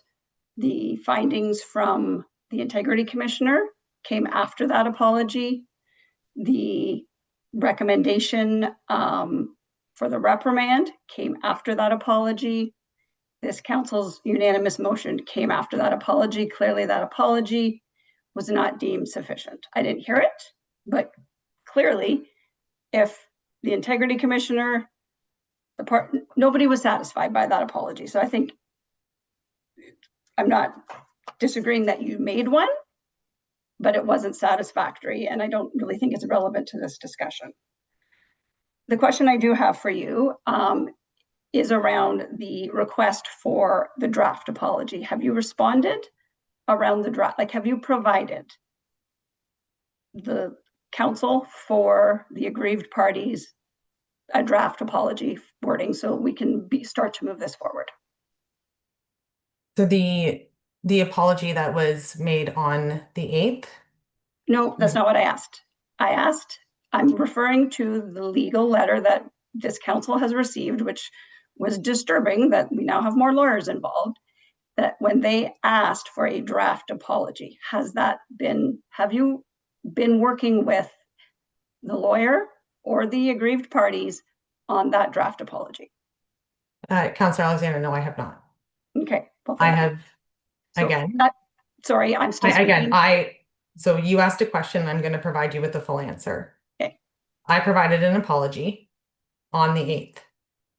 So to suggest that we haven't heard an apology, I did provide an apology. And while members of council may feel that being told to apologize somehow carries weight in an apology, in my opinion, apologizing because you know it's the right thing to do without being told to do it also carries weight. When I apologized, it was not because I was reprimanded to do so. I knew that it was what needed to be done in order to move the township forward. And while the weight of the March 2nd apology may not be suffice to people, the intention, that meeting was called with the sole intention of providing an apology and moving the township forward. It was not a meeting that was called for any other purpose. It was to move the township forward and to find a path forward, acknowledging my mistake. So, on March 2nd and July 8th, I have privately and publicly apologized. If it is the discretion of this council that words are going to carry more weight than others, the sincerity of my apology is mine. It is unedited. It is simply mine, and it is sincere. Thank you. However, the direction of this council unanimously was for an apology satisfactory to the aggrieved parties, which means that does require conversation between you and them. The apology that you gave on July 8th spoke to your language, and by your language, it was the obscenities that were spoken. The Integrity Commissioner did not sanction you on your language. He called you out on it, but he did not sanction you on it. The sanctions were around the very hurtful comments that I'm not going to repeat again, but that everybody knows what they are. You did not apologize for those comments. So I am incredibly frustrated I am here tonight. I thought we dealt with this last meeting, but we haven't. And if you have not been working with the aggrieved parties in terms of a satisfactory apology as the resolution was unanimously voted, we are just sitting here. I'm not doubting your sincerity. That's yours. That's not what we asked for, though. It's not what we asked for. We didn't ask for anything. There was a unanimous resolution for an apology that was satisfactory to the aggrieved parties. And the fact that you didn't reach out to them or hiding behind a timeline until we got a letter from a lawyer, and then you provided some dates. They're asking for a draft. This is, if we really want to move the township forward, have those conversations and try to come to a place where both parties are satisfied. I'm not saying you need to say exactly what they want you to say. I'm saying you need to attempt to get to that place. And the fact that you haven't, to me, it's a simple apology. I don't understand why I am still here. All of us are still here having this conversation. Just saying the words doesn't mean you're sorry. You need to ensure that the words are satisfactory to the aggrieved person. So I'm hopeful that, actually, I'm not hopeful because we shouldn't even be here. This should have been dealt with 2 weeks ago, and we shouldn't still be discussing this. I am so incredibly frustrated. This is still a topic of conversation. If you're gonna do, here's a simple question for you. I want a yes or no answer because I'm so frustrated at this point. Are you going to follow the council resolution, which is not just an apology, it is apology to satisfactory of the aggrieved parties? Are you going to do that or not? Yes. And I'm continuing to do that. No, it's not a continued. It is having a discussion with them so we know that they're satisfied. This is not on us to decide what's satisfactory. It really has nothing to do with us. It's to do with you and the aggrieved parties. But it needs to be a satisfactory apology, which means you need to have a discussion with them before just standing up and saying what you would like to say. That is all I have to say. Deputy Cabral. Oh, no, my apologies. Moore, Fisher, Alexander, Deputy Cabral. Still say thank you, Mayor Coughlin. Listening to what's been being said, and you know what, it's different when someone gives timelines and provides excerpts that are specific to a position. I'm going to be honest with you. That apology should have been immediate. No one should have to wait for an apology at all, ever.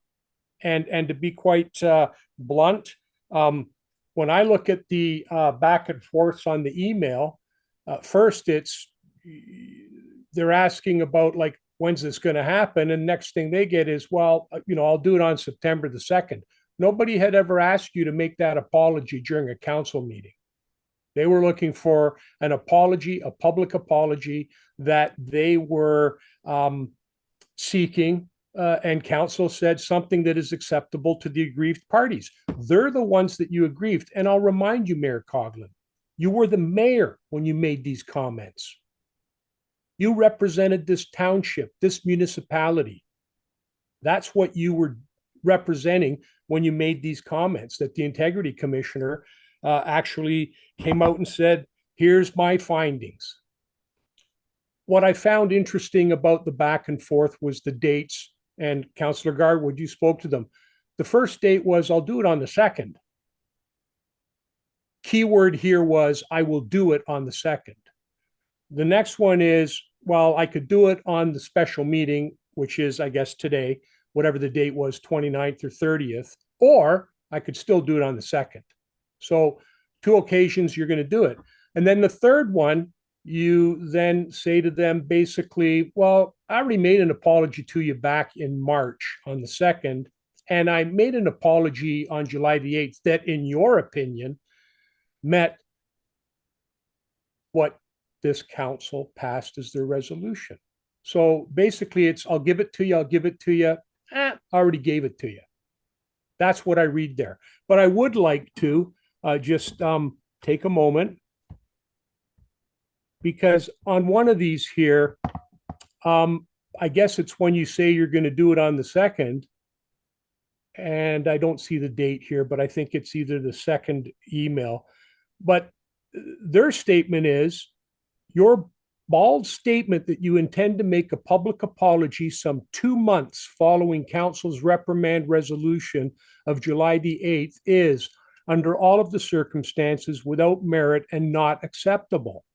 Your terse response and scanty proposal could be construed as indications of an attitude of disregard and disrespect for the township's code of conduct, the Integrity Commission process, the findings of the Integrity Commissioner, the council's reprimand resolution, and the harm that you have caused, in brackets, and in the absence of a satisfactory apology, continue to cause to my clients and the MLG.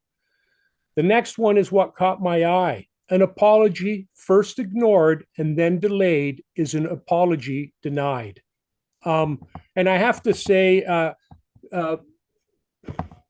to to Clerk Ainsworth. Clerk Ainsworth, with respect to maybe being unorthodox, adding it to the agenda or to the minutes, and maybe that's going to come later on. I personally, because it's directly tied to council's resolution and directly tied to the Integrity Commissioner's findings and report, I would suggest that I think they would be appropriate, because when you read them, the idea that the apology was forthcoming and was genuine does not appear to be what was being offered or pro-offered. And we can say a lot of different things, but when you do something wrong, you should apologize. Mhm. And if you do something wrong and you don't apologize because you don't think anybody's going to find out, or you know that there's something coming down the road if mom and dad find out, maybe you're going to apologize beforehand so that mom and dad don't find out. I don't know. But from what I read here, it didn't appear to be that, and I have to admit, I feel for Mr. Mario Giampetri, because this is something that he was entitled to. It wasn't something that he wasn't entitled to. It was something he was genuinely entitled to, and he wasn't getting it. And it's 3 weeks later, Councillor Garwood. And this wasn't just a flippant remark. I mean, we're introducing words that link to organized crime. And we're linking words that affiliate with a person's heritage. And I'll be honest with you, I'm Canadian through and through, but I wasn't born here. But I've given everything to this country, and I'm proud to be a Canadian, as all of us are. But if I was going through life and told you about some of the things that I was termed going to school as a young boy, maybe that's why my parents actually went out of their way to instill respect and dignity whenever I deal with anybody else, so that I could get by that as best that I could. And that brings us to another point with respect to how we treat other people. There's a lot going on out there right now about elect and respect, and it's about signing a pledge. You know what? Some folks live it. They don't need to sign a pledge in order to live with dignity and respect other people. So if we're going to talk about that kind of stuff, that's what's going on in the background. And I could certainly speak to it right now in relationship to this particular issue, but I'm not going to. What I'm suggesting is that the apology was not forthcoming. And it's another apology today to try and, I guess, for lack of a better term, avoid what maybe should have happened at the July the 8th meeting. So that's where I sit, Mayor Coughlin. I have other things on here that I wrote down. I'll be honest with you, if it was me, I would be livid if somebody was directed to apologize to me and they refused to do so, or they put it on the back burner, or they dictated to me when it was going to happen. Because that's not an apology, Mayor Coughlin. Not an apology at all. I would agree, Deputy Cabral, and what you just described is not an apology. But that is not what has happened. As you suggested, first ignored, delayed. My public apology was prior to, not delayed. And when I learned that that was not compliant with what the aggrieved parties wanted, the next available meeting of council was September 2nd. And when I learned of this meeting, I reached out to the aggrieved party to let them know that this meeting was happening and asked if they would prefer me to apologize at this time. I have not avoided an apology. I have offered apologies without being requested to. Because as you indicated, it was the right thing to do.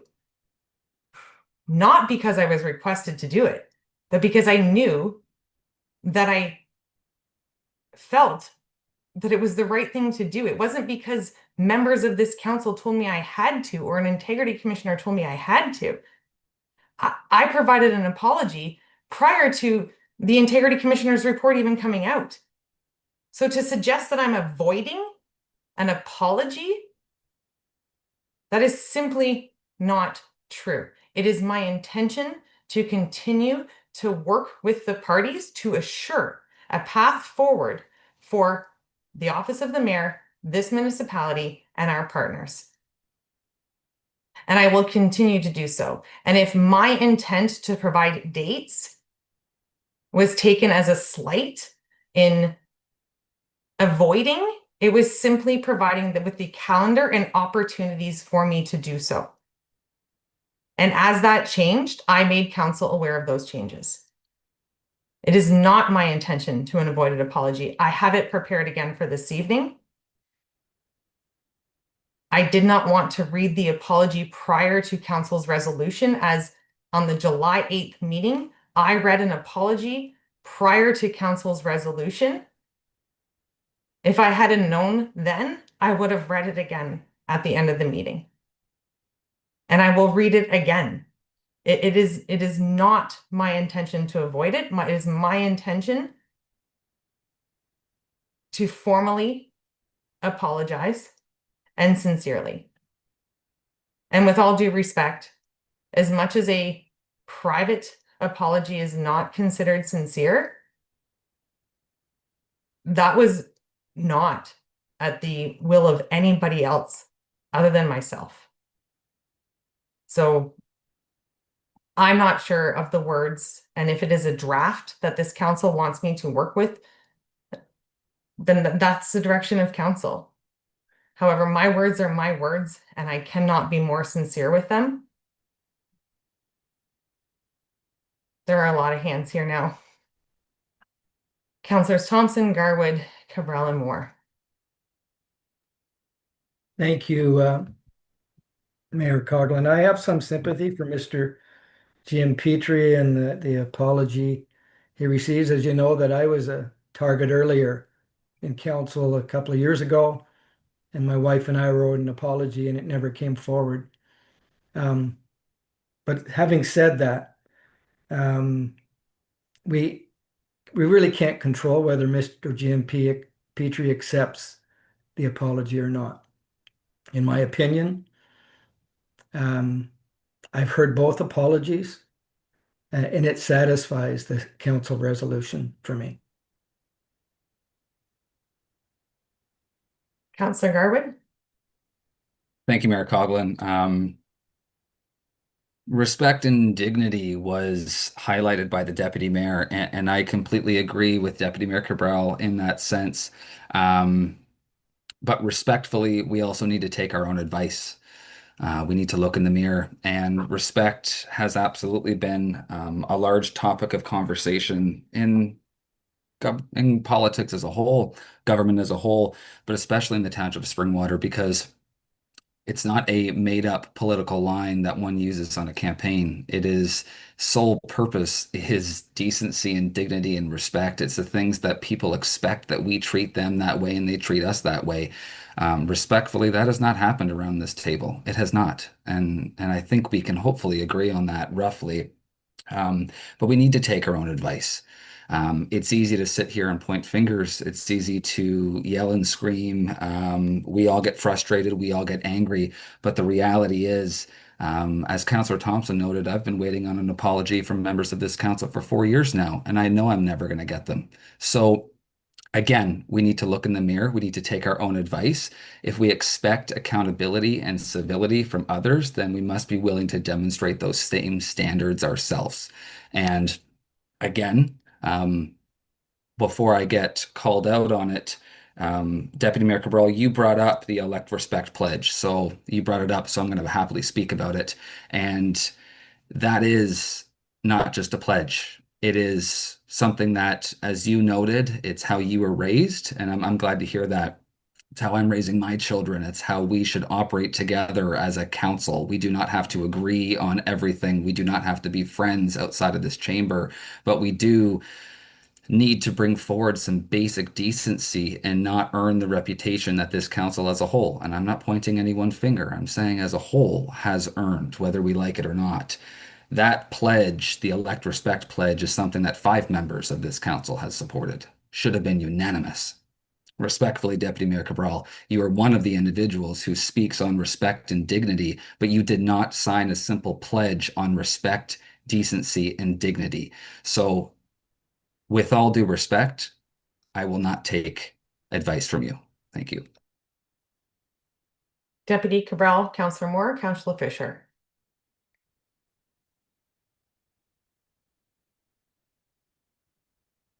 Thank you. Thank you, Mayor Coughlin. I'm not going to get in the gutter. Councillor Garwood, you saved that way back from October. And I will also suggest to you that you inserted it into the IC complaint response that you provided in order to make it issue with the IC commissioner. What you didn't do, and you also indicated in your IC response, was that it would have been favorable if I had have approached you about the IC complaint. Well, you know, the same holds true. If you had have had an issue with the way I did not support the motion that you put on the table through a resolution, then maybe you should have reached out to me and asked me why. I support the elect respect pledge, but I'm again going to say nobody needs to sign up for it in order to show that they respect and have dignity for other people. I've lived that my whole life, Councillor Garwood, and I wouldn't take advice from you on it either because I see how you operate as well. Now, having said that, if you had have asked me, you would have found out that actually I had wanted to put the elect respect pledge onto the agenda myself, but I passed by it because there was other parts outside of the elect respect pledge that were part of the resolution. So I did hesitate, you know, and so I'm just going to share that with you because what you seem to think is that if somebody signs it, that means that they live it. And we're talking right now about that exact thing. Somebody signed it, our mayor, voted for it, our mayor, and look where we are, Councillor Garwood. So if you think signing an elect respect pledge is what it's really, really all about, then this is the perfect example of how it can fail. And to suggest that everybody hasn't signed it, then, you know, that's you. Maybe people need to review. However, all I wanted to say here is this isn't about us, frankly. And you know what? I think the mayor might be a wee bit confused because when you provide something in advance of it being on the agenda, that doesn't negate what's coming down when the agenda finally reaches that particular item. And basically, I would suggest a preemptive apology was likely to help soften the Integrity Commissioner's report and findings because, truth be told, all of us had already read it and seen it. The other thing that I struggle with is you're talking about presenting an apology this evening, yet part of the resolution was that it was acceptable to the aggrieved parties.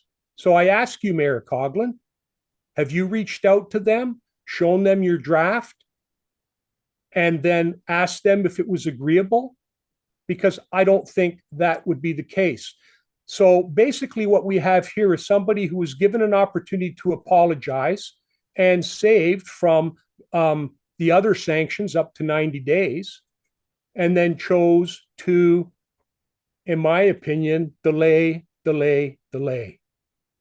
And here we are again, because obviously we opened it up for reconsideration because I don't think the council resolution satisfied the findings of the Integrity Commissioner.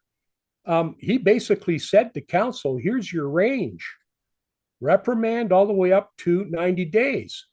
And I have read many, many IC reports and read articles in the newspaper where people have lost 90 days compensation for far less than this. We slandered and defamed a group of developers, and one developer in person that has done a lot for this community and has worked with the township for near on 2 decades, I would imagine. And this is the same group of people that this township has to continue to work with. So I'm not satisfied with an apology. I can't be. Thank you. And for clarification, and I know that this was not Deputy Mayor Cabral, you just said we slandered, and I just want to be clear to the public that this is not a we. This is on me. This was not council. I understand that as head of council, I do represent council, but this was not a representation of council, and I have publicly owned that. I have publicly owned that, and I understand, Deputy Cabral, that you're suggesting that my apology was to weaken or alter the IC. The IC's recommendation was made prior to my apology. His delivery of his report was given, the report was given to council. It was not intentional to alter the IC's recommendation. The IC's recommendation was not to sanction. The IC's recommendation was that the report in itself, your words were read into council that evening, and to be quite honest, the amount of overlap between what I said and what your words were read into council, they were quite similar at that time. Nothing has changed between July 8th and today. And while members of this council and the party may interpret my initial response as I will apologize on September 2nd as a delay, it was simply the next available meeting of council. And when this meeting became available, I reached out and said, would you like the apology at this meeting? Understanding it's virtual, and I didn't want, because it was a public apology, and I understand that these are public meetings in accordance with the Municipal Act. These meetings are not attended by the public. So I wanted to ensure that if it was the discretion of the party that they would rather me make that apology, like making an apology with looking at people in their faces or looking at people in the computer screen are very different. And I'm not going to deny that. I wanted to ensure that when I made the apology, it was at the discretion of the proponent. My words, my sincerity, and my apology is sincere. And I do understand that it is being interpreted that because on the July 8th meeting, I gave the apology before I was required to do so as some sort of attempt or disrespect for the severity of an apology. I entirely disagree. And in learning that that was the interpretation, I agreed to do it again. I am not trying to put up roadblocks. I am not trying to get in the way. I am trying to work with. If it is the discretion of this council that I work with to find an apology and a public statement that is satisfactory to the proponent, I will continue to do so.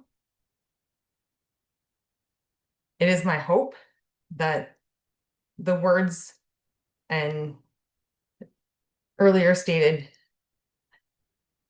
Councillor Moore felt that the apology was directed to her. It was directed to Councillor Moore, Mr. Gianpetri, and anyone else offended by what I did and what I said. The apology, while it was to Councillor Moore, was about everything that has happened. I don't want this. I was really hopeful that my apology would have been accepted and we could have moved on. If that is not the discretion of this council, I have no control over that. I have been in communication with the party. I am sincere in my apology. And I will continue to work with them if that's what this council wants, but I don't know how to be more sincere. I really don't. So if there's a redirection being provided tonight, we can sit here. I do apologize. Councillor Fisher, and then back to Deputy Cabral. Okay. I just want to highlight for the public I'll say the severity of it. It wasn't one comment offhand. It was systematic. It was a number of comments made along the same lines.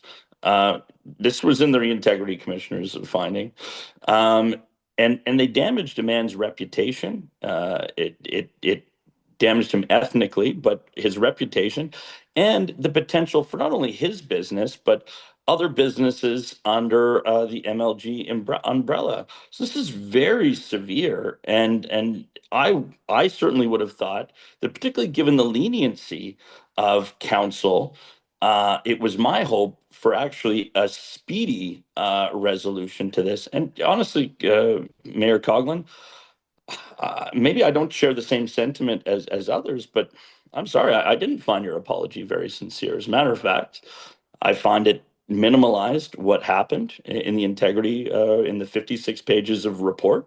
And I won't delve into all of them. I think we're focusing on this portion of it. But I think just saying that it was just the language, no, it was much more, and it was intent behind the language as well. So I also find, I found that tonight in your talking, but also with respect to the emails that came from the proponent's lawyer, it seems a little bit evasive. So, you asked a moment before, should there be redirection? I would propose that, quite honestly, you still need to apologize. An apology tonight, we've discussed this at length, and you keep going back to it.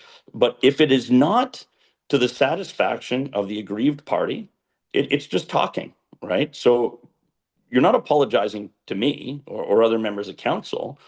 You're apologizing to that party. So it has to go to their council as requested by their council. And we've all seen it. So quite honestly, I would like to see, and you may not like this, but we've had 3 weeks. I think you should be sanctioned the 90 days. And I think you should still apologize, and apologize in a fashion that is acceptable to the aggrieved party. And I don't want to have a debate about it. Before I go back to you for that, Deputy Cabral did have his hand up. And then I believe Councillor Fisher, it sounded like, has a motion to put forward. Deputy Cabral. Thank you. I just get my hand down here. Mayor Coughlin, I just looking at the dates here. 21st, we get communication from Mr. Shankman. You reply that you received it. And you send him that you'll consider, I guess you've received it, consider a meeting or whatever. No, the first one came on the 17th. They didn't hear anything. They get back in touch with you on the 21st. And then you reply back that you've received their information. That's the dates on those initial ones. The one that I ask about is, so from the 21st to the 25th, there's nothing. And why I find this interesting is, I find it interesting because the 25th was a Saturday. And Saturday was the day that I had communication with the CAO, Deputy CAO Ainsworth, specific to a meeting with regards to, and I might have actually reached out on the Friday, but certainly on the Saturday, we had some discussion. And the date was kind of picked between the 29th and the 30th. And then you responded to Mr. Shankman on that Saturday. So I'm just curious to know, did you respond to Mr. Shankman on that Saturday because you received a phone call from Deputy CAO Ainsworth that there was a meeting coming up? Because the agenda didn't go out until Sunday. So I'm just trying to figure this one out. Deputy Cabral, I'm going to ask you to repeat that so Well, that, I'm no, asking. I want to ask you to repeat I that. so will. that I'm it's asking you. Evidently if I- clear, the accusation. Mayor that you're Coughlin, making. it's not an accusation. I'm asking Yes, you it a is. question. Did you, on the Saturday, know that the special meeting was coming up? And if that's the case, is that why you made your email on the Saturday? I just asking that question because it lines up exactly. So I'm asking the question. And I see Clerk Ainsworth has her hands up. And if it was just an email that went out or something, I don't know. So I'm asking. So you can go to CA Ainsworth if you like. And I will. Thank you, Mayor Coughlin.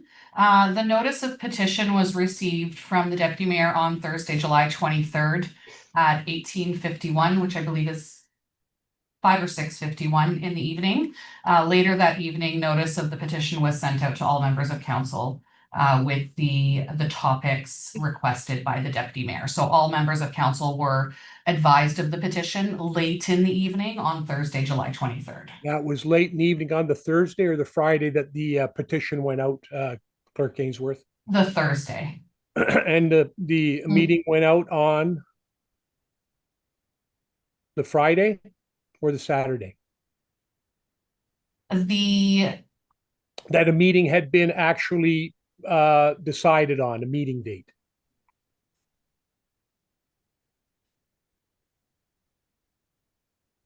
There was a petition and then there was a date selected. When was the date selected? Just one moment. I'm just going to look back in my emails.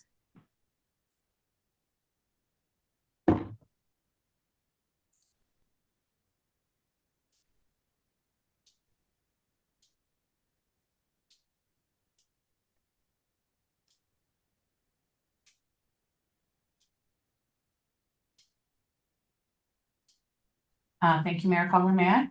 Thank you. On Thursday, July 23rd at 8:59 p.m., notice of the petition was sent out to all members of council requesting their response within 48 hours for support of the petition, and that's in accordance with the procedure bylaw. On Saturday, July 25th at 10:10 a.m., I did confirm with council that there was support of the majority of members for the petition meeting and that it would be scheduled for Wednesday, July 29th at 6 p.m. this evening's meeting, and that a calendar invite would be sent over, which was within the hour or two from that Saturday morning. The agenda for the special meeting was released publicly into members of council on Sunday, July 26th at 9:17 a.m. Thank you, Clerk Ainsworth. So no phone call, it was an email that advised of the date of the meeting. And Deputy Cabral, I now retract learning, my comment Now- about the phone call. There you go.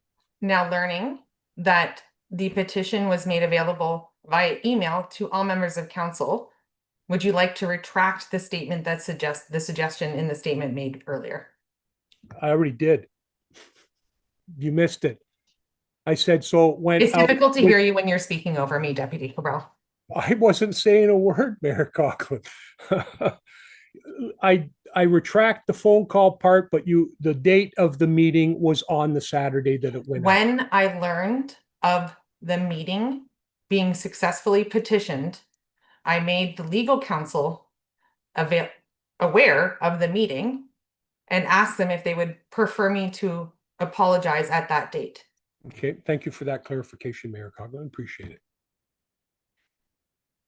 Councillor Moore, and I do see Councillor Fisher. Councillor Moore? Thank you. And I really don't want to belabor this too much longer.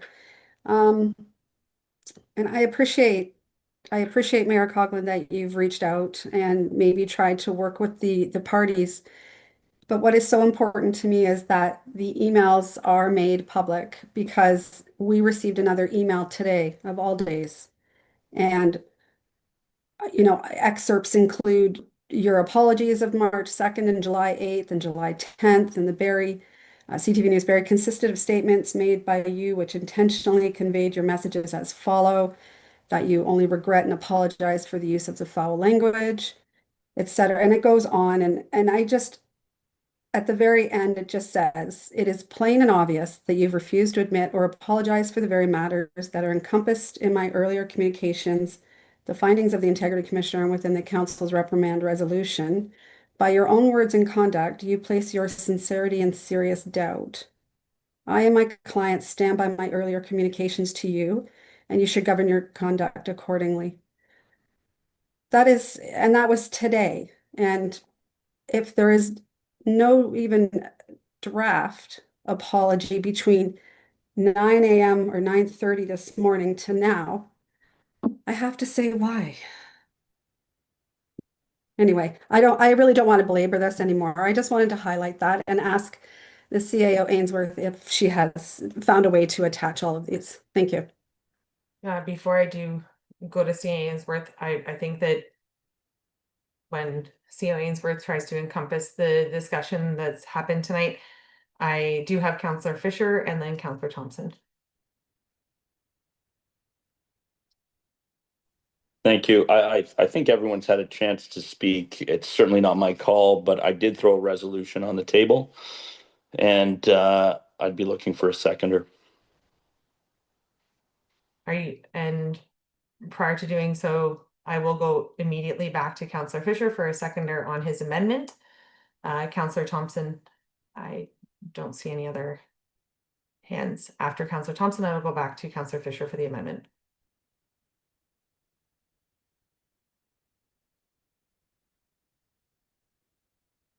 Just through the chair to, I'm not sure who can answer this question, but I noticed on the email we received today that Warden Clark was copied on it and other members of the county. Can anybody speak to me as to why that they're involved in this Integrity Commissioner report or this issue, as to why they would be copying the county on it?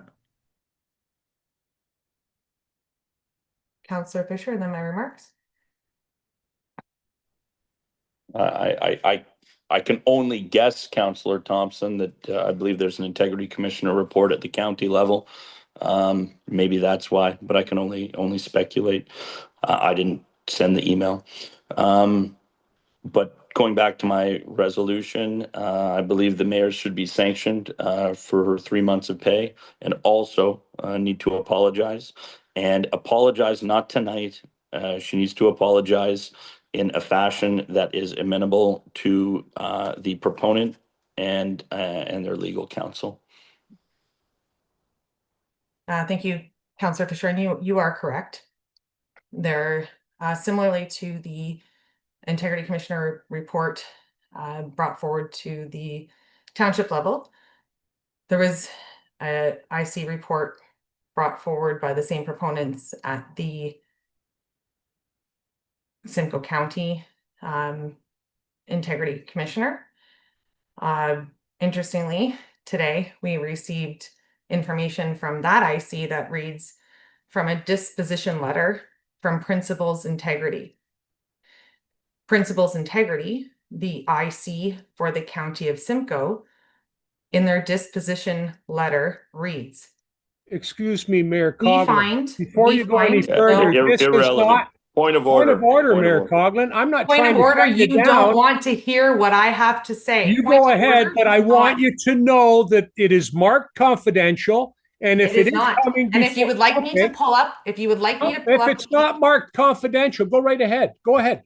It is marked. The email that came to my email box is Yep. marked personal, or sorry, confidential and private. So Go ahead. therefore, Go ahead. Deputy Mayor Coughlin, or sorry, Deputy Mayor Cabral, I reached back out to the IC today, understanding this good. conversation was going to happen tonight, and intrinsically asked Not a doubt in my permission mind. Not a doubt in my permission mind, Mayor Coughlin. to read this. So do not, again, you're putting in word. I absolutely Mayor asked permission. Coughlin, I was trying to save you is what I was trying to do. I have permission. But go- I assure you that perfect, things that I perfect. do not jeopardize. We find no evidence support the assertion that the deputy warden disseminated any such statements publicly. Rather, we find if they were made during the heat of a moment during a private conversation where the deputy mayor was emotional and vulnerable. Similarly, we find no evidence to support the assertion that the statements related to the Simcoe County report were made by the deputy warden with the intention of targeting or damaging the reputation of Mr. Giampetri, Geranium Homes, or the MLG. For those reasons, we'll be taking no further action on this matter and will be closing our file. The deputy warden is advised of our disposition. That was what was brought to the county. Okay. Councillor Fisher? Well, I think I've said it a few times that I'd like my resolution seconded. But I will say, you just reading that, I think it highlights a level of insincerity, Mayor Coughlin. So congratulations. Yeah, you can disagree with me, but I think in a time like this, when our integrity commissioner has found you guilty, some level of humility might be what you might want to put on display rather than reading that. Congratulations, by the way. Yeah. But I don't think it negates anything that's happened here. I would look for a seconder for what I put on the table, and then I'd like to move into a vote. And we don't Councillor need to Fisher, should introduce you not anything. have brought that up? I did not bring this up. I could have opened the meeting with this, and I could have opened the meeting with many things. I did not speak to it. You brought it up. I spoke to it. Mhm. Councillor Mhm. Fisher has You put asked forward for a motion. permission to read it. You asked for permission to read it. So there was some I don't need intent there, permission Mayor to read Coughlin. it, Councillor Fisher. Yeah. You asked for it from the integrity commissioner. You said that. I did not Let's call ask. the vote. Mayor Coughlin, Councillor Thompson played the game well. I'll give him credit for that. But that is an integrity commissioner report for the county for a different set of circumstances, in my opinion, related not just to the comments about the MLG, not just to the comments with respect to that. So it's a different set of circumstances. I'll look forward to reading that particular integrity committee. I guess there won't be one. It was dismissed. Thank you. Councillor Fisher has a motion to be, amendment. Is this a motion or amendment, Councillor Fisher? I'm seconding it. I'm guessing it would be an amendment. And that has been provided to Clerk Ainsworth. No, sorry. My apologies. I'm putting a motion on the table for exactly what I had mentioned before. CEO Ainsworth? Thank you, Mayor Coughlin. It would require a seconder, but based on what Councillor Fisher has advised, is imposing a suspension of remuneration for a period of 90 days. He did mention another piece regarding the requested apology. However, I believe it was already captured within the main motion. The main motion from July 8th that was approved is what's back on the table, which includes the request for apology at the acceptable to the aggrieved parties. Councillor Fisher's amendment would be to add to that a 90-day suspension. The other piece, if I may, I do have a response to Councillor Moore that she asked. I believe she's tried to ask me the question a couple of times, and I just wanted to make sure I gave the response. My opinion would be, if should it be the will of council to release any documentation, council has done so through the CIP previously, and I think that avenue would be consistent with what council has done in the past. I would just recommend that Alexa, give staff. it a light on. I would just recommend that staff have a covering memo that would include the direction. So we would need direction from council in order to do that, and it would just have a covering memo saying the direction from council was to release this, and then it would be placed on a CIP at the will of council. Councillor Moore. Thank you.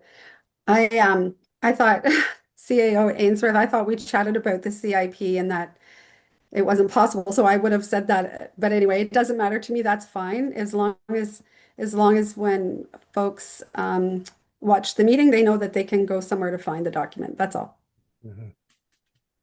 CEO Ainsworth? Thank you, Mayor Coughlin. And just to clarify, staff wouldn't routinely add this to the CIP without council direction.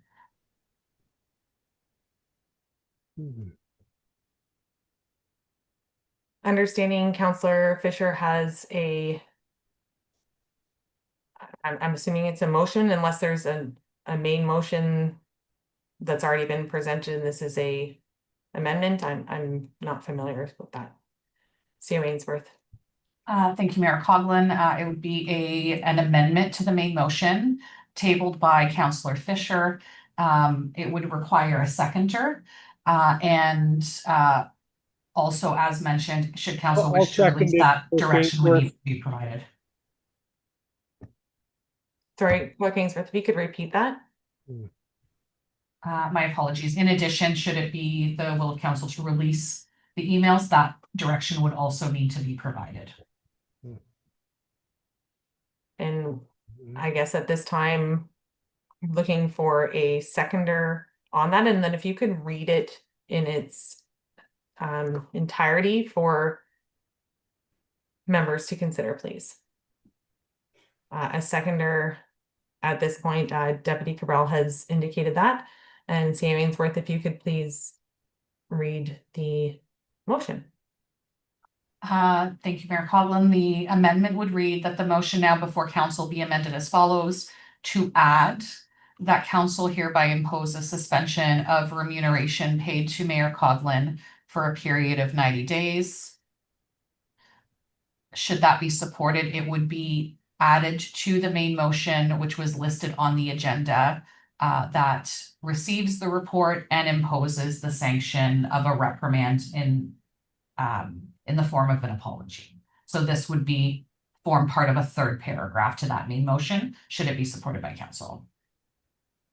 And for clarity, so this is that the original motion still stands and council's expectation is that I continue to work with the aggrieved party to form an apology, but on top of that, I lose 90 days pay.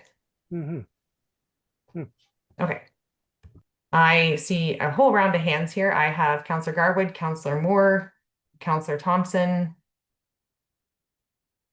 Councillor Garwood. Thank you, Mayor Coughlin. I'd like to call a recorded vote, please, on the amendment.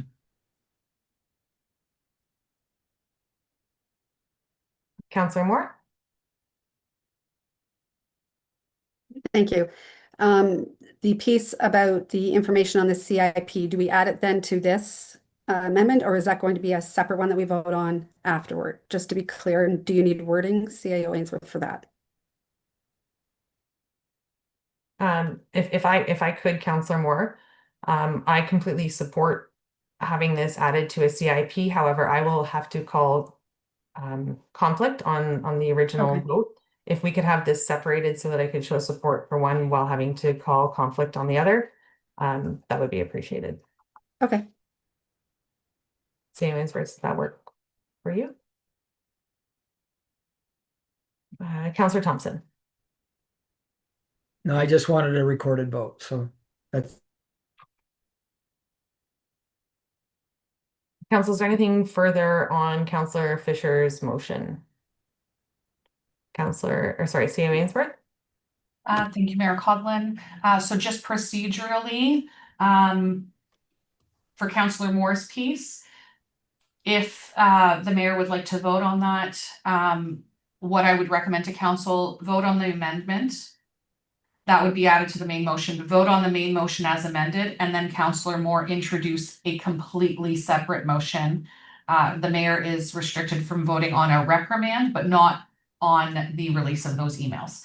So procedurally, that's how it would play out, if that's what council wishes, how council wishes to proceed. And just a reminder for Mayor Coughlin, that before a vote takes place on the amendment, the chair would need to be passed. Thank you. Is there anything further on the amendment prior to the vote being cast? No. Councillor Garwood? Thank you, Mayor Coughlin. I just wanted to say something, and it's not intended to start any conversation. Tonight is disappointing. Tonight is unfortunate. I was hopeful that we would be able to, I'm not saying put this aside, because it deserves a conversation, and I've been very firm on that. But we have not shown civility and decency in this conversation. We have not shown humility, as other members of council have referenced, and we have not looked in the mirror with our own actions. So I'm embarrassed. I'm embarrassed. Any other comments before I do pass the chair? Councillor Fisher? Actually, Councillor Garwood, I think we showed tremendous civility, in the last council meeting when we could have sanctioned, we could have asked for more, but we didn't. So, rather than chastising us constantly, actually, I would actually say that we showed an immense amount of civility and restraint in the last meeting, and only through, I'll say it, being evasive, we've found ourselves here. So thank you for taking the last opportunity to chastise us, but I think we are ready to vote. Thank you.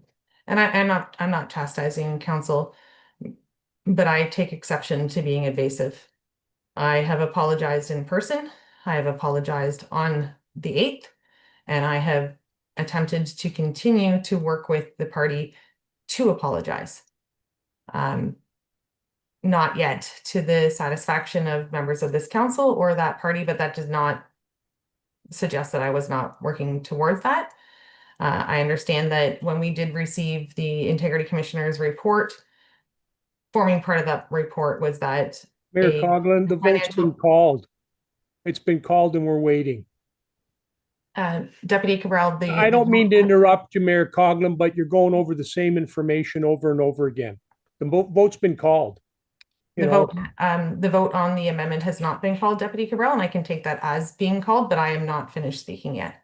I called the vote, Mayor Coughlin. I called it a few times.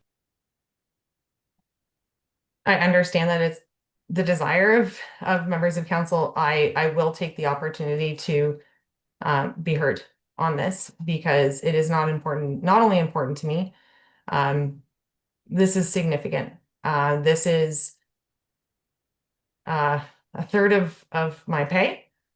We all know how much we make, but regardless of how much or how much little it is, it is dollars that I earned serving this community with integrity and with enough respect for our community partners and this council that when I need to apologize for something, I do so. And if it takes me time to get to something that is acceptable to all members involved, I will get there. This is not being recommended by the IC. This is something that was unanimously supported by council on the 8th. And now with no new information and continued correspondence, whether that correspondence is being interpreted one way or another, I am continuing to correspond and work with those partners to a resolution. I again apologize to this council, to the members of public, to Mr. Giampetri. I apologize that this is where we find ourselves, but it was not my intention to be here. At this time, I'll pass the chair to Deputy Cabral. Thank you, Mayor Coughlin. Councillor Fisher has called the vote, but the sanctions are available in the Municipal Act for a specific reason. And we're not here because of anything that members of this council did. We're here because of actions that the mayor took. And that's what we're talking about. So as the motion was read, I believe Councillor Garwood asked for a recorded vote. So I'll give it to Deputy CAO / Clerk Ainsworth.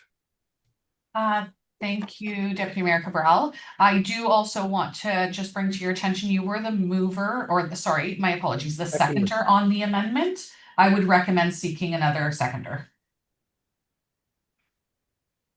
Well, to make life easy, I'm going to pass the chair to Councillor Moore. Okay, thank you. So CAO Ainsworth, then we can proceed with the vote. Thank you, Councillor Moore. The vote, the motion that is currently on the table is an amendment to the main motion. It would read that the motion now before council be amended as follows. to add that council hereby imposes suspension of remuneration paid to Mayor Coughlin for a period of 90 days. A recorded vote was requested by Councillor Garwood. When I state your name, please state yes or no. Councillor Garwood, No. Councillor Alexander, Yes. Councillor Thompson, No. Councillor Fisher, Yes. Deputy Mayor Cabral,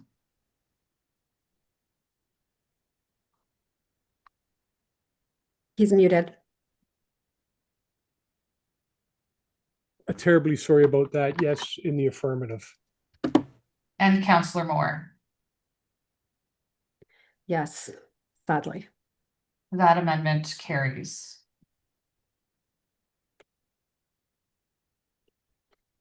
Thank you. CAO Ainsworth, now we should move on to the second part. So the additional amendment or motion? At this time, I would recommend moving forward with the main motion as amended, which would have the original motion to receive the report, request the apology as well. It would now include the suspension of remuneration, and that would be the vote on the main motion as amended. Subsequent to that, the chair could be passed back to Mayor Coughlin, and then your motion could be tabled. Okay, thank you. So I just need a mover for that then, There is already a mover and seconder. and seconder. So we just And- proceed to the vote? Yep. My apologies. Again, you are the seconder for the main Oh. motion. I would recommend passing the chair back to Deputy Mayor Cabral. Thank you. I'll pass the chair back to Deputy Mayor Cabral. Thank you very much. Chair's been passed back to me. Would you, does anybody require the motion to be read again? And seeing no hands, then call for a vote in favor. Please hold your hand up so I could see it. That would be me. The vote is carried. And does anybody want to put their hand up to show that they're opposed? Thank you.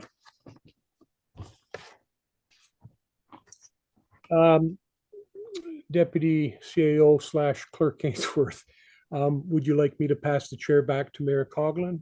Or before I do so, should I go to Councillor Garwood? Go ahead, Councillor Garwood. I still have the chair. Thank you, Deputy Mayor Cabral. Understanding I might be late on this to suggest otherwise, but is there a world where council is amendable and maybe not because we've already passed the direction, but that some good can come out of this? And instead of the 90 days that has been taken from Mayor Coughlin, sitting in a reserve count somewhere that we've already taxed the residents, that it could go to either the local Councillor food Garwood? bank. Councillor Garwood, I'm going to stop you right there. And the reason I'm going to stop you right there is I think that's an inappropriate recommendation. This is a sanction by council of 90 days with respect to the mayor's remuneration, and it's already been passed. And I don't believe that there's any opportunity to change that now or direct funds elsewhere. Although I understand it's well-meaning, but I think it's inappropriate to direct it there that way.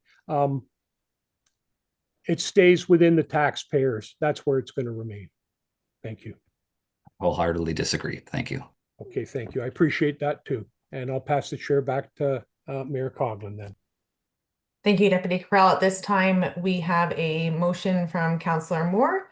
A seconder for that, please. And this is just to include the correspondence on the CIP. I have Councillor Garwood on that. CAO Ainsworth, any further direction on this, or it's pretty straightforward?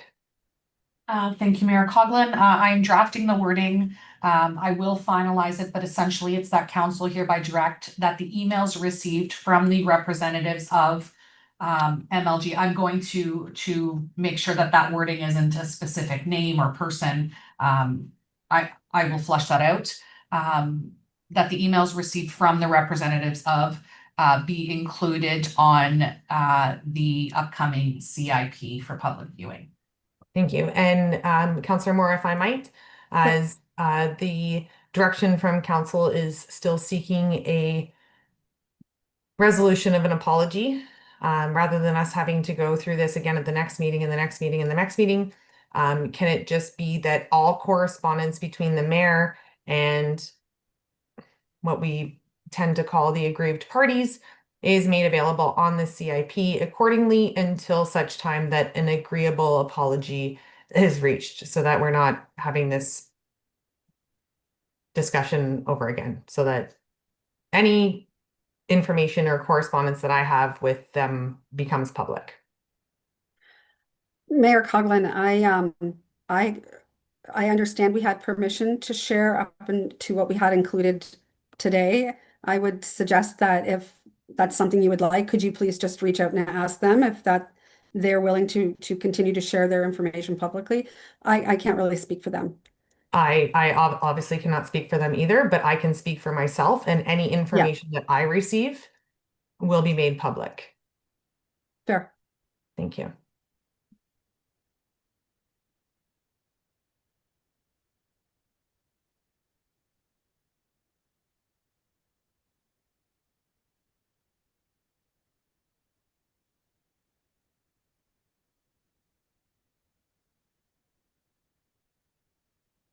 I'm just giving CEO Ainsworth an opportunity to draft that motion, as I changed it on the fly there. My apologies.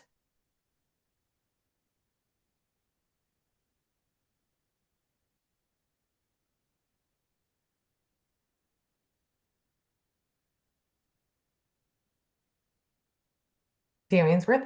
Thank you, Mayor Coughlin. Please provide any comments you may have. I'm hoping it encompasses what council's intent is. That council hereby direct that the emails / correspondence between the representatives of the aggrieved parties and the mayor relating to the topic of the IC matter be hereby made public on the township's council information package, and that the release be continuous until the matter is resolved. I'm satisfied by that. Councillor Moore? Thank you. I'm not sure if anybody else has any comment about that, but again, I would feel better if we had permission, that's all. So if we could just add, once we have permission, we can continue to share all of the information. That's all. I would feel better if I had consent. Sorry, consent from myself or consent from? Both parties. Both parties. I guess Mr. Shankman's office, I don't know. Yeah, to make things simplified, Councillor Moreau's original request was to just have all correspondence to date made public. I thought this would just expedite things, but if not, let's just go back to Councillor Moreau's original motion as was approved by the parties, and we can vote on that.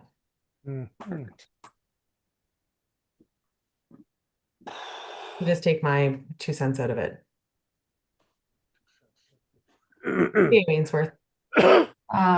I've amended, I've changed the motion that council hereby direct that the emails / correspondence between the representatives of the aggrieved parties and the mayor relating to the topic of the integrity commissioner matter to date be hereby made public on the township council information package.